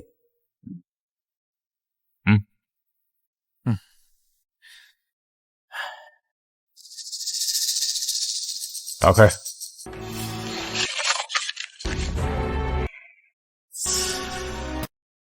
崔相，你当朕老眼昏花，朕连自己的话都认不出来了吗？皇上这是何意啊？老臣愚钝，还请皇上明示。欲存莫保，你们崔家竟敢私下拿出去贩卖啊！还拿一副假的来糊弄朕，崔相，你让朕对你太失望了。皇上，老臣岂敢？这些年我崔家将此画细心保管，由内子保管。定是老臣家中生出内贼，偷天换日的，老臣真的不知情啊！你给我滚出去！好好问问你的夫人，到底是怎么长家的？一屋不扫，何以扫天下啊？连个小小的崔府都治理不好，朕看你这丞相啊，快是要做到头了。皇上恕罪，老臣这就回去将来龙去脉查清楚，一定给皇上一个交代。滚！是。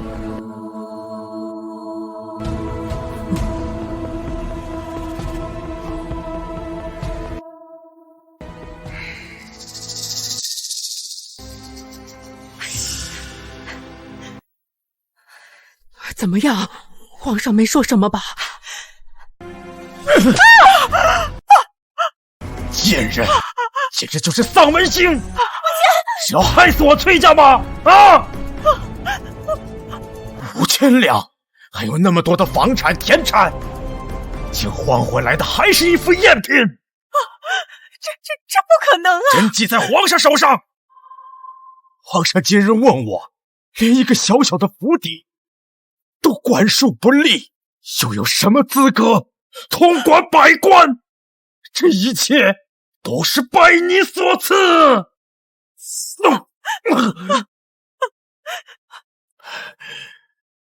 要是何氏在，以他的才华学识，又怎能做出此等荒谬的事啊？当初他突然暴毙，死后又被人下了锁魂阵，定是你这贱人所为！不是我！来人，上家法！给我狠狠的打，打到他承认为止！不，老爷，老爷！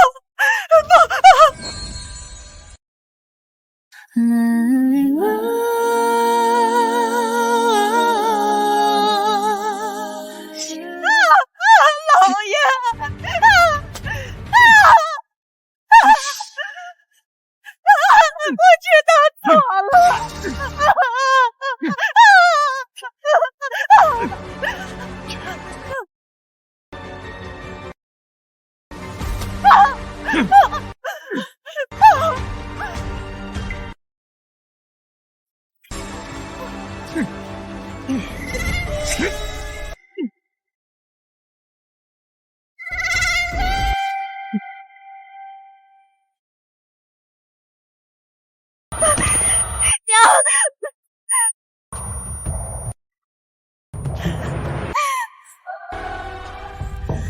祖母，父亲，阿洛，你说的对，定是这贱人害了你母亲。从今日起到你出嫁前，由你来掌家，再不能让他祸害崔家了。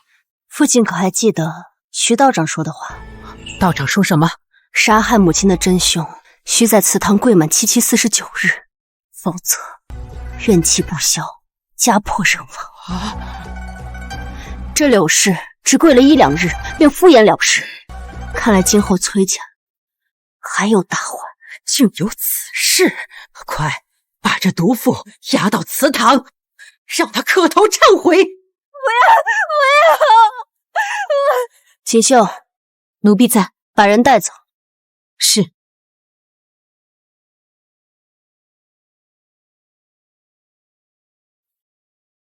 崔文洛，你要干什么？崔文洛，你放开我母亲！崔文洛！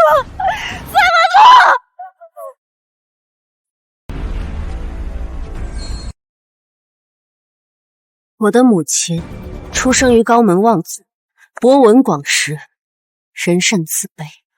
即使是你的出现，夺走了父亲所有的偏爱，他也从不曾增援，反而善意接纳你。可你却联合你的手下，传播他子嗣凋敝，不配其位，让他郁郁寡欢，卧病在床，又勾结大夫在他的药里下毒，日复一日的拖垮他的身体，将他害死。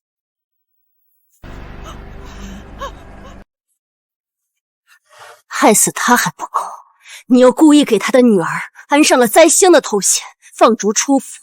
而后，你又伙同你的女儿，将他的女儿蹉跎致死，夺走他们的一切。我没有。柳氏，你的罪状罄竹难书。今日我崔文洛便替天行道，以你之命慰藉我母亲，在天之灵。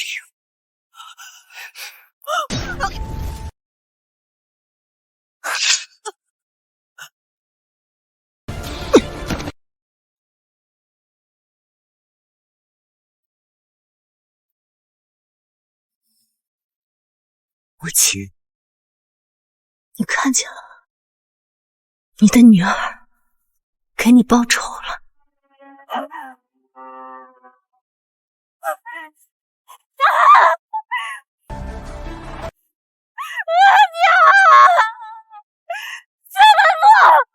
你竟敢行凶杀人！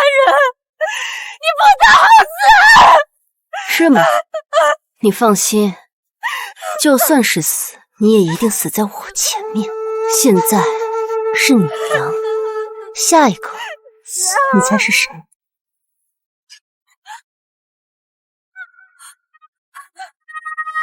你疯了！你疯了！不疯魔，不成活，比公理和正义先来。你想想呀，是仇人的血。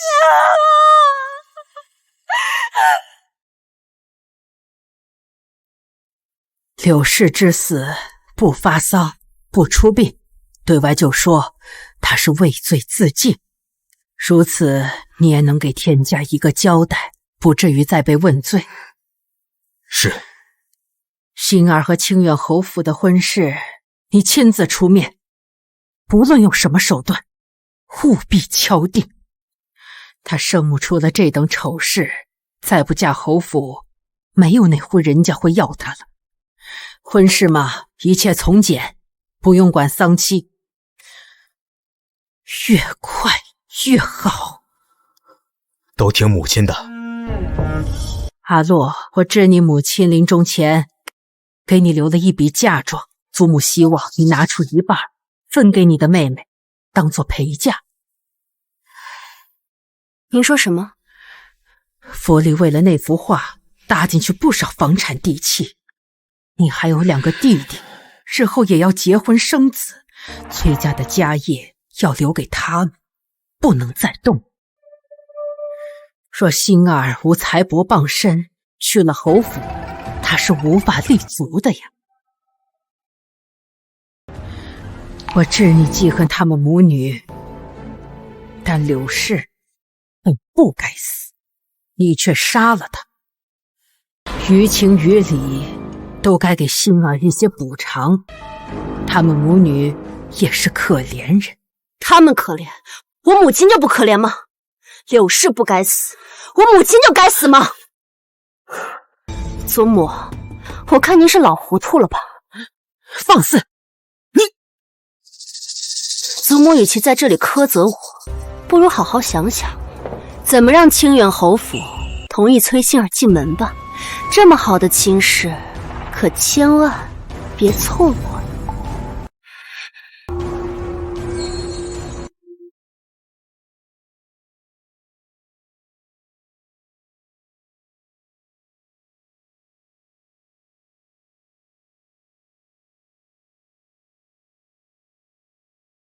想什么呢？这么出神。三哥，该你的。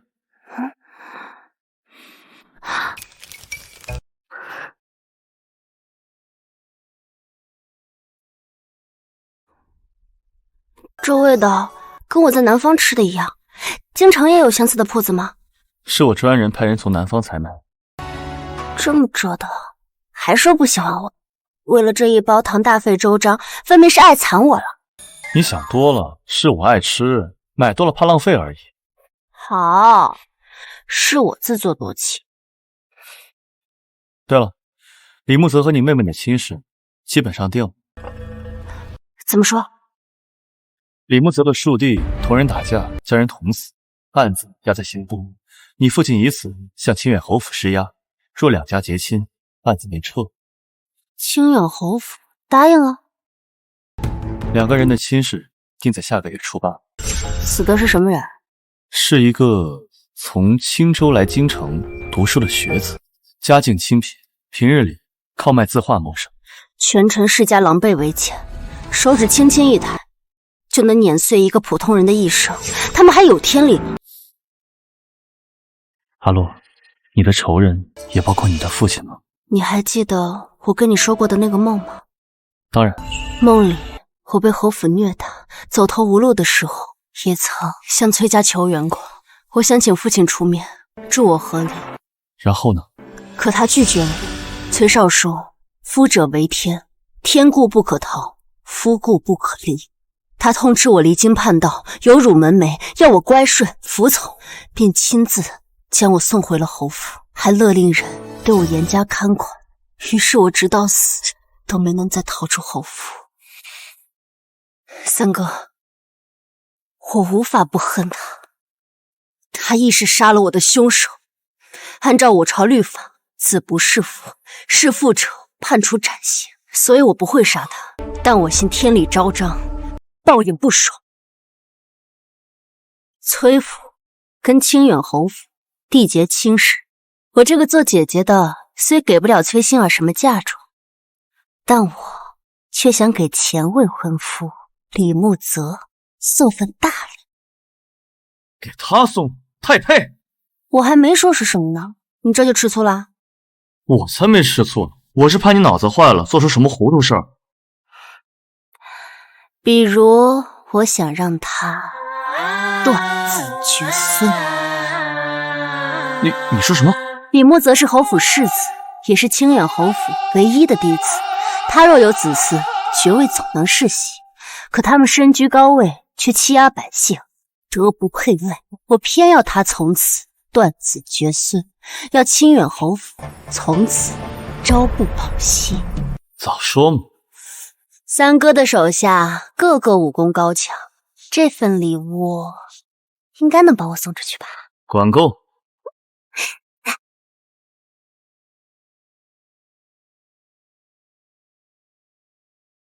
崔大小姐，你在吗？哎，奇怪，明明是崔文洛传话让我过来，却不见他人影。崔大小姐，莫不是你害羞不敢出来见我，还是说你觉得我跟你妹妹是有什么误会，所以才不肯见我？若是你改变主意，我愿意跟家里说明，不娶崔馨儿，改为娶你，可好？狗东西，你跟我主子抢女人，打死你！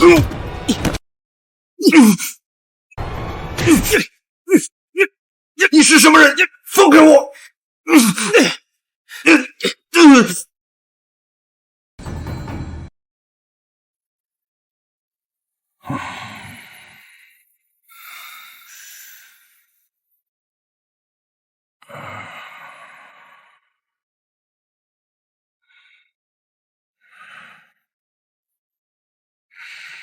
大夫，疼得厉害，可有方子呀？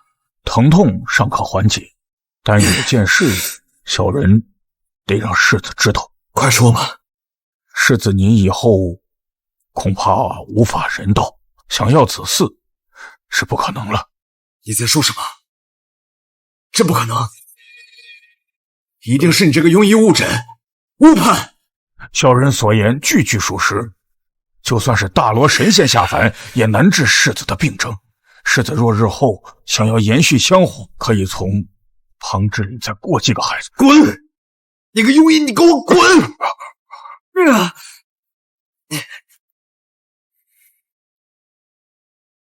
哎，慢点儿，搬的时候千万仔细点，别磕着碰着了。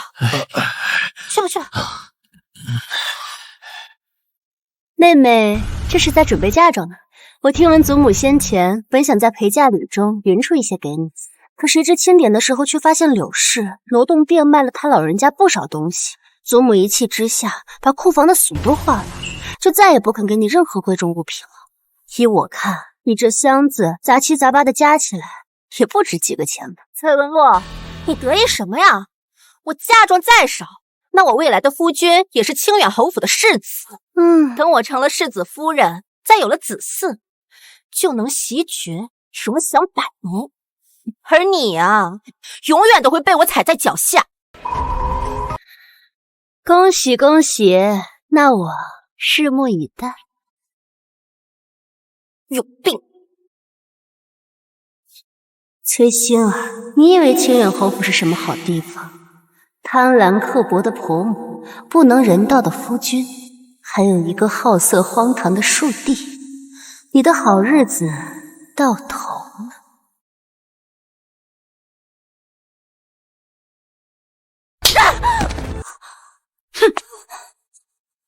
婆母，儿媳今日刚进门，侯府不操办婚礼就算了，你怎么还动手打儿媳啊？你还好意思说？当初两家一亲的时候，是你母亲亲口允诺，要给你准备5000两银子作为嫁妆。嫁妆呢？你带来的都是些什么东西？想用一箱子破烂货就换一个世子夫人的位置，崔家真是好盘算呢。之前如果不是婆婆你咄咄逼人，非要那5000两，我母亲也不会犯下错事，因此惨死。如今银子没了，人也没了，你说这些还有什么用？同为崔家的女儿，你长且富贵傍身，而你却如此寒酸。果然，不同娘养的名门望族的大家闺秀，岂能是那搔首弄姿的姨娘能比的？婆母，你怎么能这么说我母亲？你可积点口德吧！第一日进门的心腹，就敢如此顶撞婆母。既然你不懂什么是规矩，那我便让府里的下人好好教教你什么叫规矩。你在此看着，没有我的允许，不准起来。是。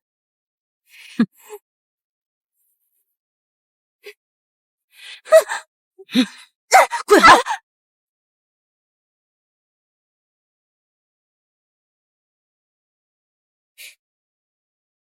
今早我也送了李木泽一份大的。你又送我什么？我将他绝子无嗣的消息透露给了他庶弟。你这是想让他们兄弟反目？我朝袭爵制度森严，若嫡子无直系子嗣，便失去了袭爵的先天条件。可由家中庶子按照长幼秩序继承。侯夫人只有李木泽一个儿子，若确定无后，便失去了袭爵的资格。平日里李木泽和他的庶弟关系并不融洽，这一次他的庶弟有资格踩在嫡兄长的头上，他又岂会放过？三哥，没想到你是黑心芝麻丸啊！你儿坏，我这是近朱者赤，近墨者黑，被你带坏了。哼，在你的梦里，他们这么欺负你，我又岂能这么轻易放过他们？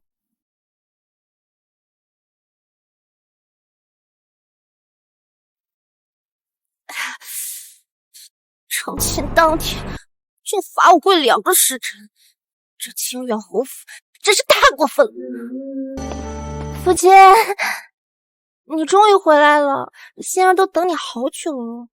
我跟你说，今日婆母当着下人的面为难我，还打了我一巴掌，实在太过分了。娘教训你，那是天经地义。你要是不满，不如自请下堂，滚回你的崔府去。我不是那个意思，我以后不说就是了。夫君，今日是我们的新婚之夜，我替你宽衣吧，我们好好温习。行了，什么洞房花烛夜，我没那个兴趣。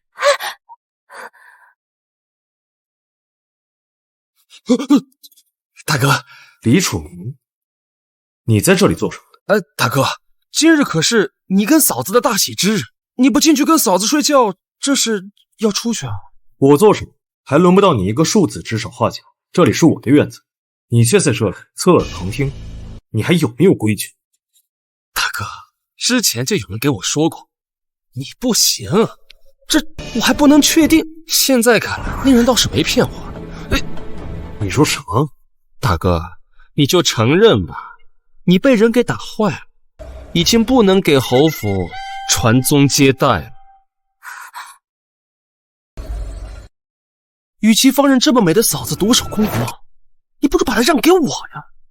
哎，你说，要是父亲和皇上知道你已经绝嗣，这清远侯府的世子能让你做吗？你在胡说什么？我行得很，怎么可能绝嗣？大哥，这子嗣可骗不了人的。你说这1年2年的你还能搪塞遮掩，那3年5年呢？你能遮掩得过去吗？我若是你，就趁早让位，别占着茅坑不拉屎。你给我滚！你要是再敢胡说八道，我割了你的舌头！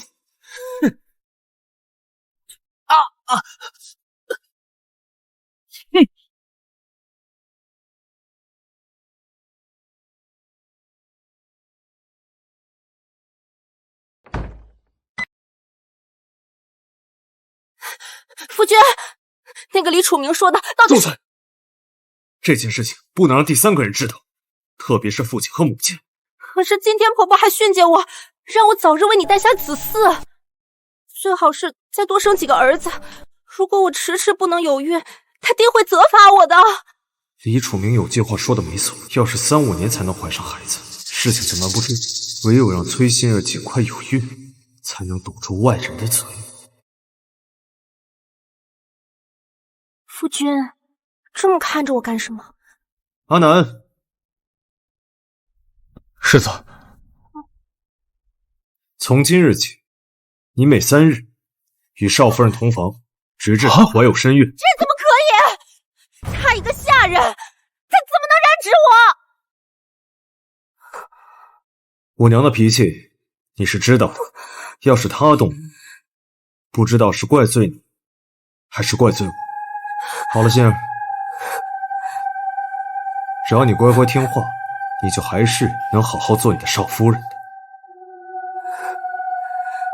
这样对你对我都好。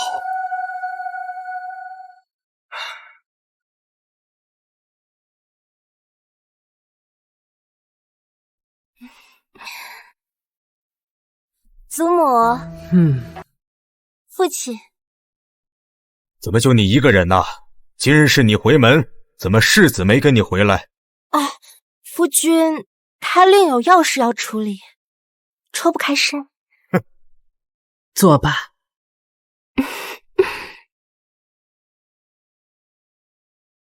嫁去侯府，一切可还安好？好，孙女好得很。祖母您不知道，婆母啊对我非常的满意，夫君更是对我体贴入微，还说以后都不打算纳妾了，从今以后都只有我一个正头夫人呢。哦，世子还有这般深情，着实让人意外呀。可不是吗？祖母，您是知道的，从小到大，孙女都是一个有福气的人。唉，可不像某些人，就是个灾星，走到哪儿都一身的晦气。既如此，跟世子好好相处，早日为他诞下子嗣，不辜负他对你的情谊。有了孩子，你也能在侯府站稳脚跟了。祖母您放心，孙女啊一定会尽早有孕的。今日一早，婆母还特地命人给我送来了滋补的汤品呢，让我好好保养身体。甚好。那妹妹可要好好滋补，不要辜负了侯夫人一片心意。我看您那婆母好像不是很好相处的样子，若是太久没怀孕啊，她怕是要找你麻烦。您放心，我呀很快就要有好消息了，我的儿子以后可是要袭爵的。好，崔心儿可这么放大话，难道是有恃无恐？这件事定有蹊跷。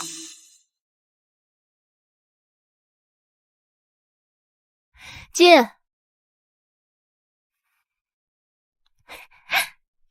三哥，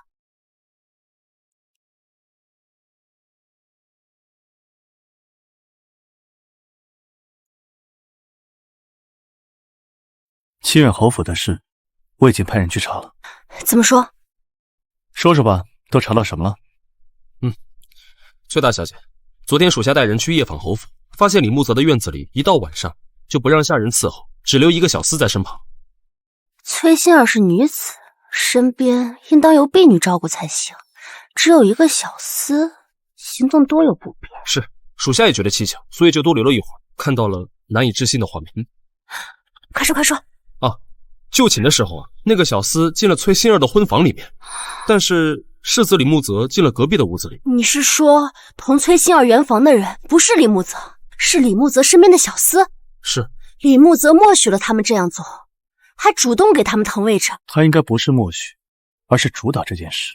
一旦崔心儿有孕，他不能人道的事，即便被外人听到，也会觉得是胡诌。哪怕这个孩子不是他的血脉，也占了侯府嫡孙的身份，袭爵一事就轮不到他的庶弟，或者是其他的旁支兄弟子侄。待到事成之后，再将小厮杀掉，这件事便会被瞒得天衣无缝。难怪崔心儿连这么荒唐的做法都能答应。为了保全世子跟世子夫人的身份，这对狗男女还真是无所不用其极。你这又是在打什么鬼主意？像我这样正义凛然的大善人，怎么可能眼睁睁的看着心怀不轨的人恶意混淆侯府的血脉呢？兹事体大，我当然得好好的提醒提醒侯夫人才行。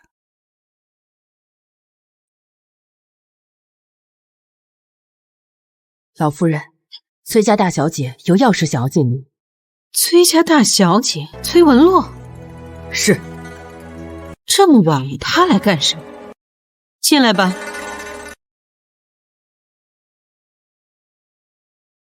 侯夫人，崔大小姐这么晚亲自登门，不知有何贵干呢？实不相瞒，是我今日得知了一件事，心中不安，不吐不快。什么事？侯夫人还是把周围的手下屏退了好，不然这事让外人知道了，恐对侯府不利。难道你要说的事情是与我侯府有关？我身边的丫鬟都是我的心腹，你但说无妨。那我要是说了，侯夫人你可千万做我，不要被吓到了。我操持侯府多年，什么大风大浪没见过，一点鸡毛蒜皮的小事还能让我失了态？我妹妹刚回门，我亲耳听到她跟她身边的婢女偷偷说，世子他中看不中用，他一点儿也不喜欢，反而是世子身边那个小厮孔武有力，深得他心，他俩已有私情。简直一派胡言！他们俩刚刚成婚，正是蜜里调油的时候，他怎么可能看得上一个下人？我也不相信呀，可是他话里话外把那小厮夸得天上有地下无的，还说他会趁世子喝醉快睡着的时候偷偷去找小厮幽会。哦，没准他现在这个时辰正在跟小厮幽会。我怎么知道你不是诓骗我？她是崔家二小姐，做了这等丑事，我遮掩还来不及，怎么会主动前来告知？实在是我不耻这等行径，也不愿世子和侯夫人你们被愚弄，心中不安，才忍不住前来告知。崔大小姐，你先回吧。是。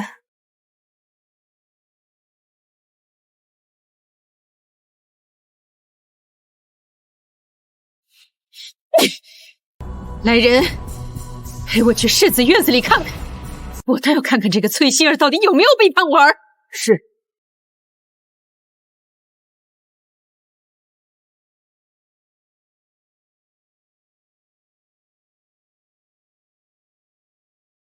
夫人，世子院内无人看守，连个丫鬟都没有。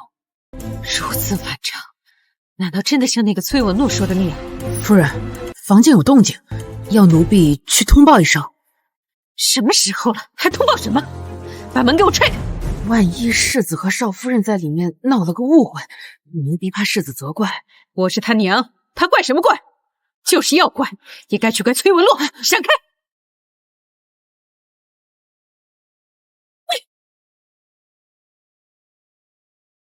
今夜以后，无论此事的因是什么，崔心儿都别想好过。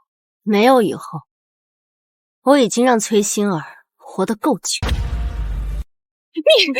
夫人饶命啊！夫人，你们竟敢暗中勾结，贿赂侯府！来人，把这奸妇淫妇给我拖出去，陈堂处死！不行，你不能杀我，这都是你儿子所使的。你个贱人，这都什么时候了，你还敢狡辩？你把世子交出来，你当面问他呀！世子呢？世子呢？娘，你怎么来了？夫人，世子是从旁边的屋子里出来的，定是这二人为了苟合迷晕了世子。你看看你娶回来的媳妇儿，竟与你身边的小厮搞在一起，他们这样对你，那简直是丧尽天良啊！世子爷，世子爷，你要为我做主啊！我都是凭你的命令行事，世子爷。一派胡言！我儿怎会做出如此糊涂之事？无子，事到如今，你还不是装的？娘，您能不能先让他们出去，出去？出什么出？他们两个做出这样的丑事，难不成我还要给他们留面子不成？娘，前些日子我让人打坏了身子，可能以后再无此事了。什么？怎么会？娘，说真的，如果我细想无此，李楚明那个王八蛋肯定会虎视眈眈，二房三房会扑上来相争，让阿南跟新任元房也是无奈之举啊。那可这样一来，他怀的就不是你的孩子，就不是你家的骨肉啊！只要能保住世子之位，那又何妨？你疯了吗？这件事情若是传出去，那就不是老人笑柄的家事这么简单了。西决乃是国事，只有皇上和礼部承认方才奏效啊！这若是皇上知道，你有几个脑袋够砍的？那您还有其他法子吗？你先回房去，回房去，走！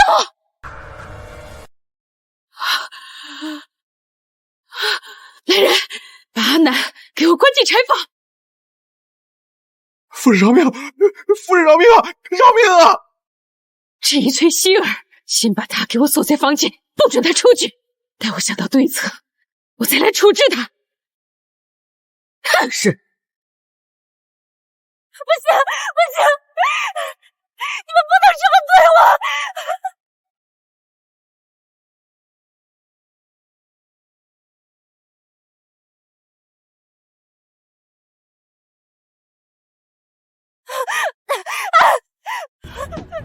开门！放我出去！开门！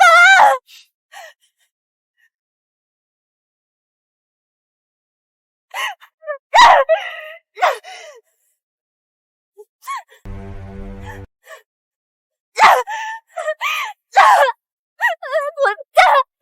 混蛋！混蛋！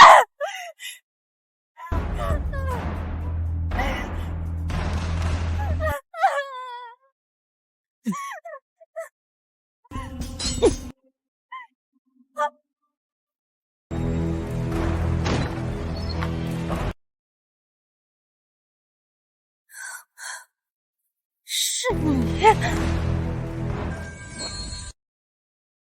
崔文洛，你怎么会来救养侯府？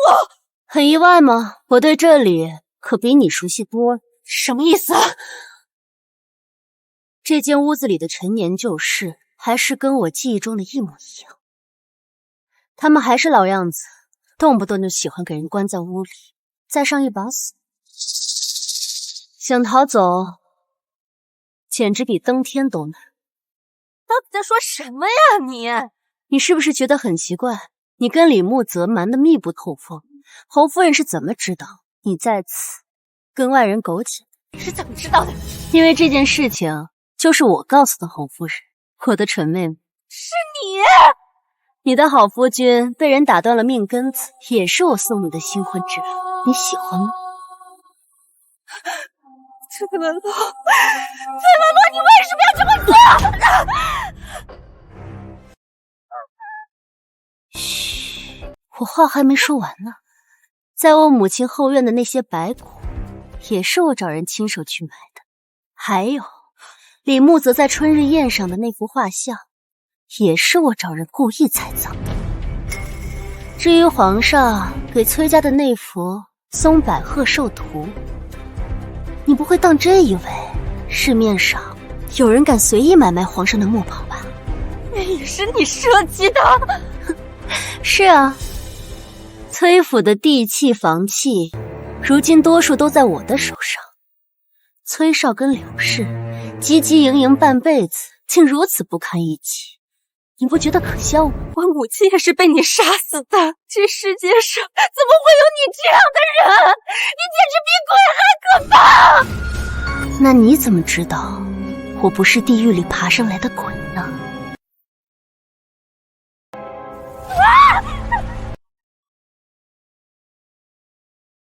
哼，跟你开个玩笑，你怎么还当真了？我记得你胆子不是挺大的吗？毕竟前世的你脏事坏事一件也没少干。什么前世啊？你不需要知道为什么，因为不论你记不记得，结果都不会有任何改变。你别过来！你被侯府当场抓奸，你不受耻辱，选择自尽。我这个做姐姐的特意前来送你最后一程。瞎说什么？我什么时候不堪受辱上吊自尽了？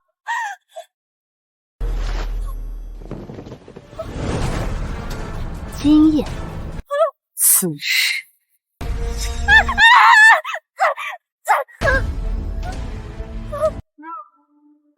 你对我做了什么？我为什么动不了了？点了你的马血，崔二小姐，下辈子投胎记得做个好人。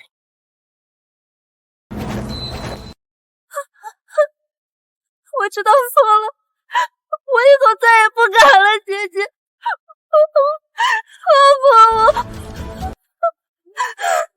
我错了，姐姐。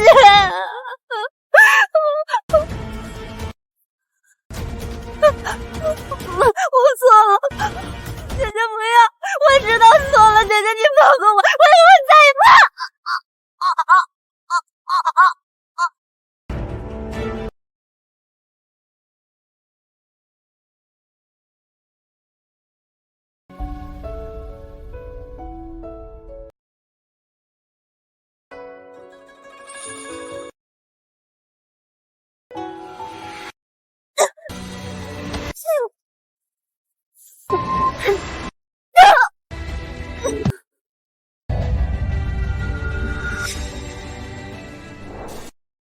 如此说来，除了让薛馨儿尽快怀孕，真就没有别的法子可以收场了。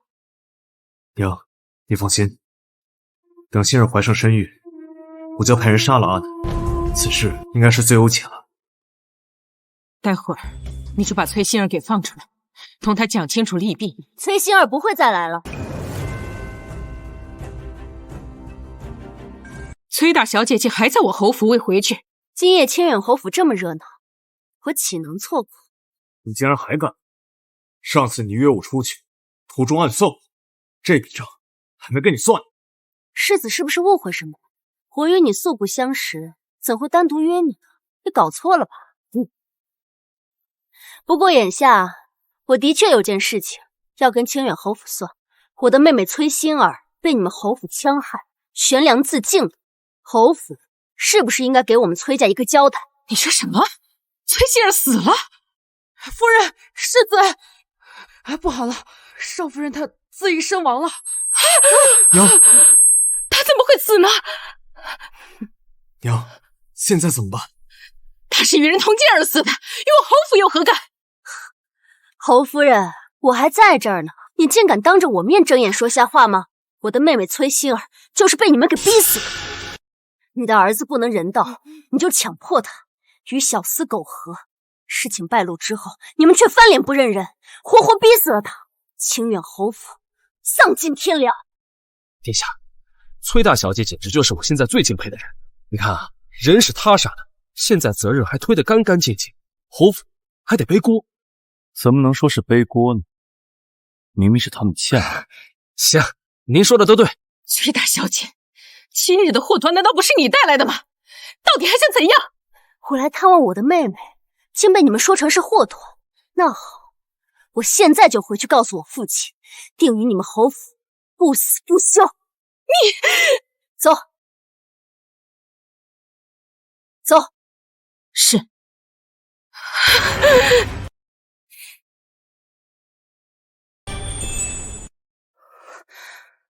三哥，你怎么来了？回崔大小姐，殿下是担心您刚报完仇，心理压力大，他不放心。但我觉得这种担心纯属多余。怎么会多余呢？三哥对我的关心就像涓涓暖流，融化了我冰冷寂寞的心。又在胡说。那我刚刚杀了人嘛，心里还是很怕的。我不管，你今天晚上多陪陪我，等我睡着了你再走。哎呀，好不好嘛？真拿你没办法。这崔文洛还没回来，尚未出阁的女子成日乱跑，真是没规矩。阿洛野性难驯，若是不加以约束，日后恐酿大祸。是啊，祖母和父亲与其关心我，不如先关心妹妹的死活吧。你什么意思呀？崔心儿她悬梁自尽了。什么？你说什么？他好端端的怎么会死？我刚从清远侯府回来，亲眼所见，还能有假？是侯府的世子跟侯夫人逼死的。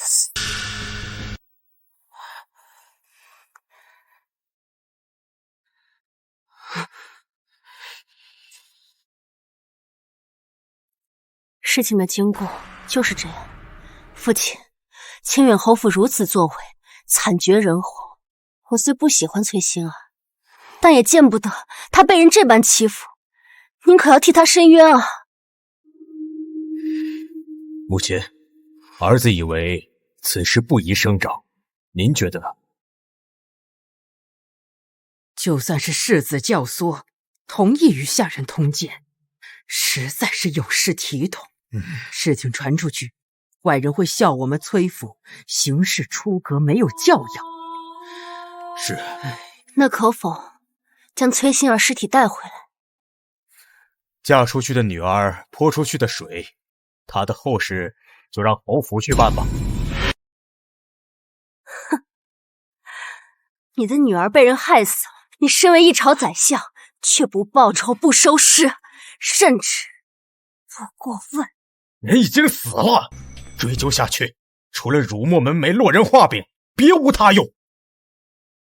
这个时候，只有保全清白名声才是要紧。我有的时候真的不明白，你们根本就不爱自己的子女，可是为何又这么热衷于繁衍子嗣呢？你们的嘴里，我早就已经领教过，已经习以为常。也不知这本就根基不深的崔府，人丁凋敝，摇摇欲坠，会不会有那么一天，轰的一下，就变成一片废墟呢？孽障！你胡说什么？时辰不早了，我就不在此陪你演父慈子孝了，告辞，父亲。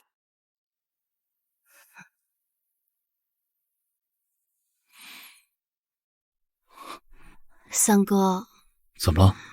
我在想崔心儿，当然不是后悔杀他，他对我的所作所为，我把他千刀万剐100遍都不会手软。我在想，不管是我还是他，一条命，在父亲跟祖母的心里都没有名声重要。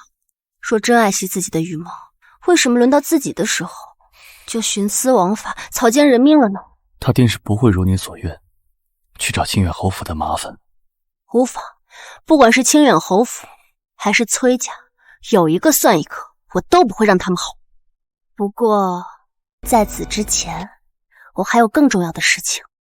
什么事？你的毒，我找到破解之法了。你说什么？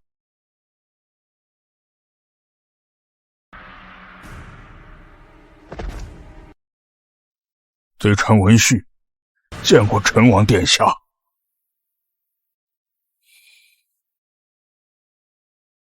文太医，本王记得，你当初在太医院当值，后因上了年纪告老还乡了。我从一开始就怀疑是太医院的人下的毒，所以让千机阁重点排查那些年离开京城的太医。此人终于找到了。文太医，不查不知道，你竟然是湘南族人。湘南人最擅长用毒，特别是蛊毒。陈王这些年体内的毒寻遍了名医，也无人知晓是什么毒，可见他的出处如此的刁钻特别。没想到时隔8年，老臣还是被找到了。不错，殿下体内的毒是老臣当初奉宫中贤贵妃之命，在殿下茶水里下的。贤贵妃，本王与她无仇无怨，况且贤贵妃只有6皇子1个儿子，以6弟的资质是当不成太子的，她为何要害我？这就要从殿下和六皇子幼时说起，殿下自小聪慧，是所有皇子中才学最为出众的，也是最受陛下疼爱的儿子。而六皇子就恰恰相反，是受到责骂最多的那个。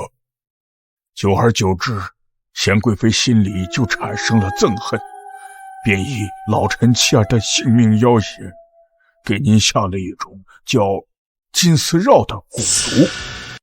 蛊虫在殿下体内渐渐生长，毒性也慢慢的增强，身体再强壮的人也难以撑过10年呐。你既是下毒之人，一定有解法。你若能救成王的命，我们饶你不死。虽有解法，但极为凶险。老臣也是在族中长老留下的典籍中看到过，并未实操过。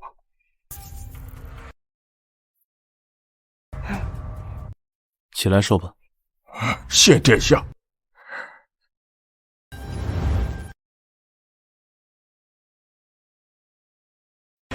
蛊虫难以直接取出，若蛊毒初期，蛊虫尚未成型，可以直接服用草药将其杀死。但8年过去了，殿下体内的蛊虫早已不是寻常的药物就可以杀的了。若能让另一只蛊也进入殿下的体内，两蛊相争，必有一死一伤，届时再服用药物，就能将其弄死了。成王体内的蛊已长达8年，你再下另一只，又该如何追赶这8年的时间呢？我欲给王爷下的另一只蛊，名叫金蚕蛊，它一日生长进程，就能赶得上金丝绕1年的进程，并且此蛊好斗，不死不休。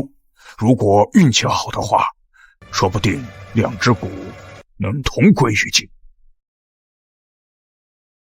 那你说的解法极其凶险是什么意思啊？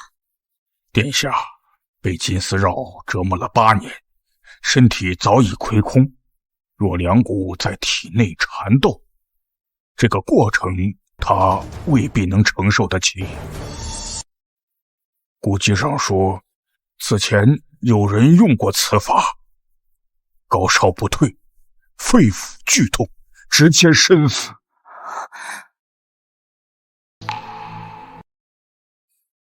既然有办法，那就试试看吧。三哥，温太医是你吃重金，费尽千辛万苦找到的，我也跟你一样，不想留有遗憾。且看命运会不会眷顾我这一次。殿下，请吧。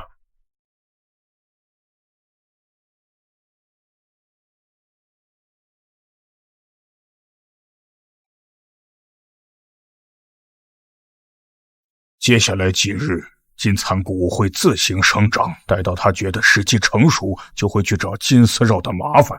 一旦两蛊相遇，殿下需要承受的痛苦难以预计啊！退下吧。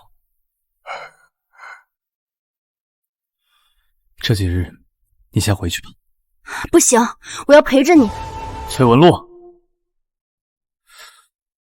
如果我不幸身亡，你要记着，我霍玄从始至终就是一个冷心冷情的人，不值得你托付终身。我也从始至终没有害过。如果上天有心让我解了毒，长久的活下去，余下的话，我再慢慢说给你听。你当然要说给我听，无论上天入地，我绝不会放过你。无论你在哪里，我都会与你纠缠不休。魏南，属下在。送崔大小姐回去。是，崔大小姐，请吧。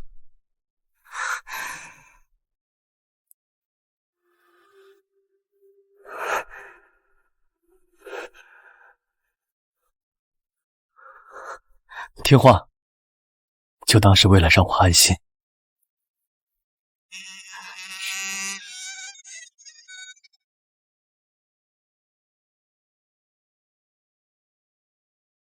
走！我先来，送我一个，我也来，我也来，我先来，还有我，按这儿就可以了吧？不愿意作证，我也加入。等这一天等好久。一起来，惩罚，大家一起。这些天我一直在搜罗你处于杀人的罪证，崔少受以刑不包庇仁兄，有目共睹，待来日正宫成堂，必有回响。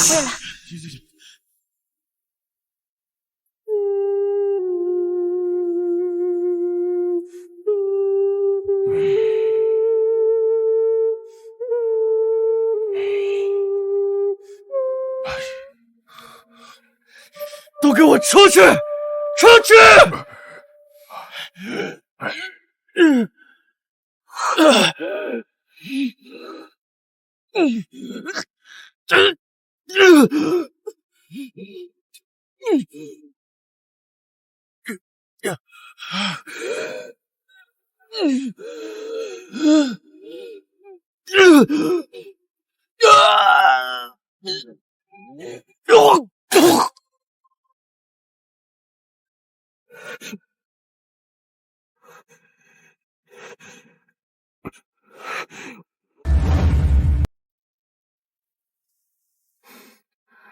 小姐，你的脸色怎么这么差？昨天是没睡好吗？昨夜做了个噩梦。今天是第几日了？自殿下服下金蚕蛊，已经是整整第10日了。他连院子都不让我进，也不知道如今情况如何。殿下吉人自有天相，一定会没事的。若上天有神明，能听到信女的祈祷，信女愿有一半的寿命换霍玄平安健康。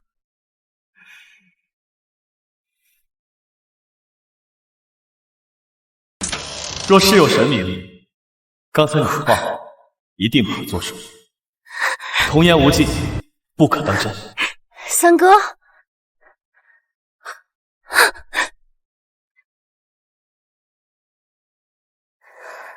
三哥，你的身体已然好了。文太医替我诊断过，蛊虫已死，剩下的蛊毒慢慢清除便好。往后细心调养，便可康复。太好了。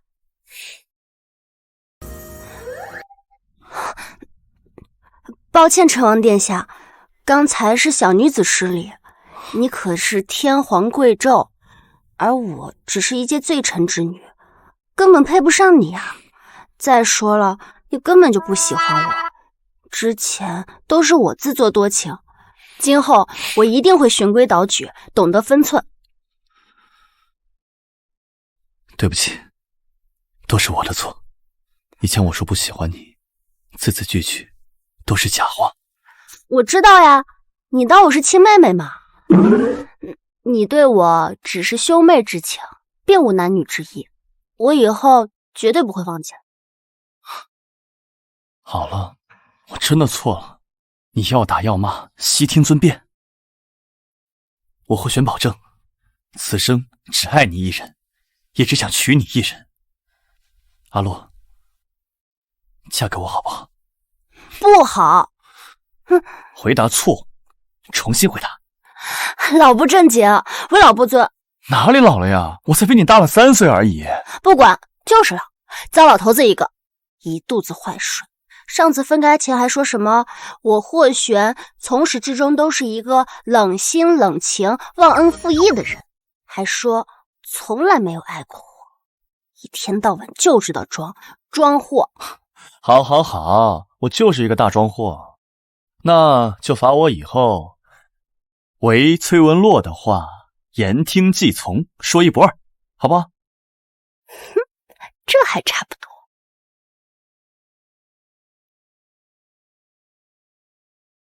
崔文洛，那我再问你一遍，嫁给我，好不好？好，就算死亡，也不能将我们分开。三哥，宣陈王崔文洛觐见。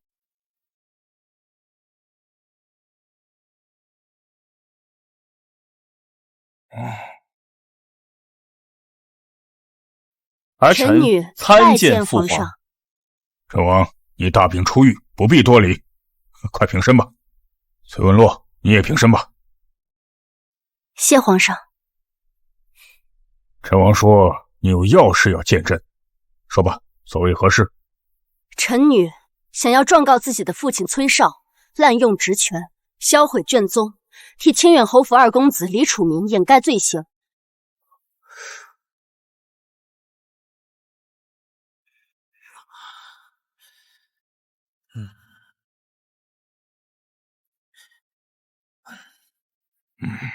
这是一份陈情书，上面详细记载了案发时李楚明行凶的经过，同行的人皆可作证。下面是一张来自京城学子们自发的请愿书，恳请皇上彻查崔绍跟清远侯府的利益勾结，还天下学子们一个公道。臣女还翻阅了崔绍的来往信件，他包庇的案件远远不止这一个。清远侯府上下更是蛇鼠一窝，目无王法。臣女以为这样的人家没有资格袭爵。崔绍可是你的亲生父亲，如果被他知道，你不怕他记恨于你吗？我的母亲出生于建江何氏，外祖父曾说，官之事民如土芥，则民事官如寇仇。崔绍为官不仁，不配为相。臣女的身体流着何家的血，无法视而不见。好一句，官之事民如土芥，则民事官如寇仇。当年你的外祖父曾给朕做过帝师，你的性子倒是跟他十分相像。好，朕今日就收了这请愿书，一定会彻查到底。多谢皇上。陈王，儿臣在。你为什么总是盯着崔文洛脸上看？他脸上有什么东西吗？父皇，儿臣今日也有一事相求。你又有何事？父皇，儿臣想娶崔文洛为妻，求父皇赐崔文洛为陈王妃。求父皇赐崔文洛为陈王妃。若崔绍无罪，她是丞相之女，陈王妃她倒是做的。可如今崔绍涉案，前途未定，若崔绍获罪，你还要娶她吗？如果没有崔文洛，儿臣也就没有了求生的信念。无论她是高门贵女，还是平民百姓，只要她是崔文洛，儿臣便只想娶她为妻。好，朕知道了，你先退下吧。父皇，你还没答应儿臣呢。皇子娶亲乃是国之大事，岂能随随便便就应允你？可是，好了，殿下，崔大小姐，请吧。儿臣告退。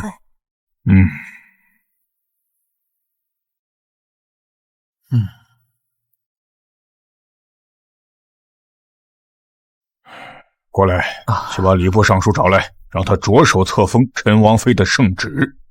皇上，您答应殿下的请求了。陈王是朕好不容易才恢复康健的儿子呀，别说他要娶的是何氏之女崔文洛，就是他想娶一头猪，朕都要硬着头皮答应啊。是，快去快去。崔相，皇上下令彻查清远侯府一案，请您移步督察院接受调查。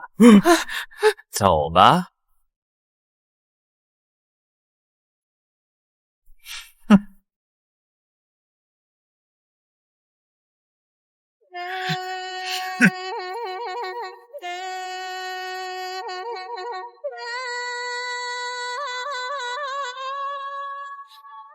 子不敬父，有违伦常。崔文诺，自你进军，崔家就被你搞得天翻地覆。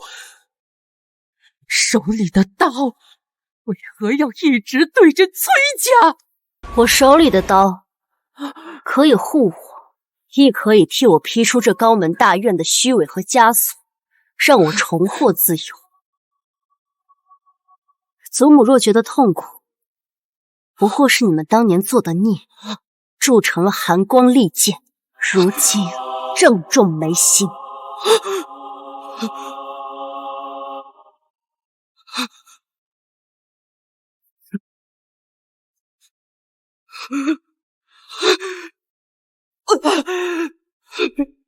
前尘旧恨昭许，黯然得以重逢。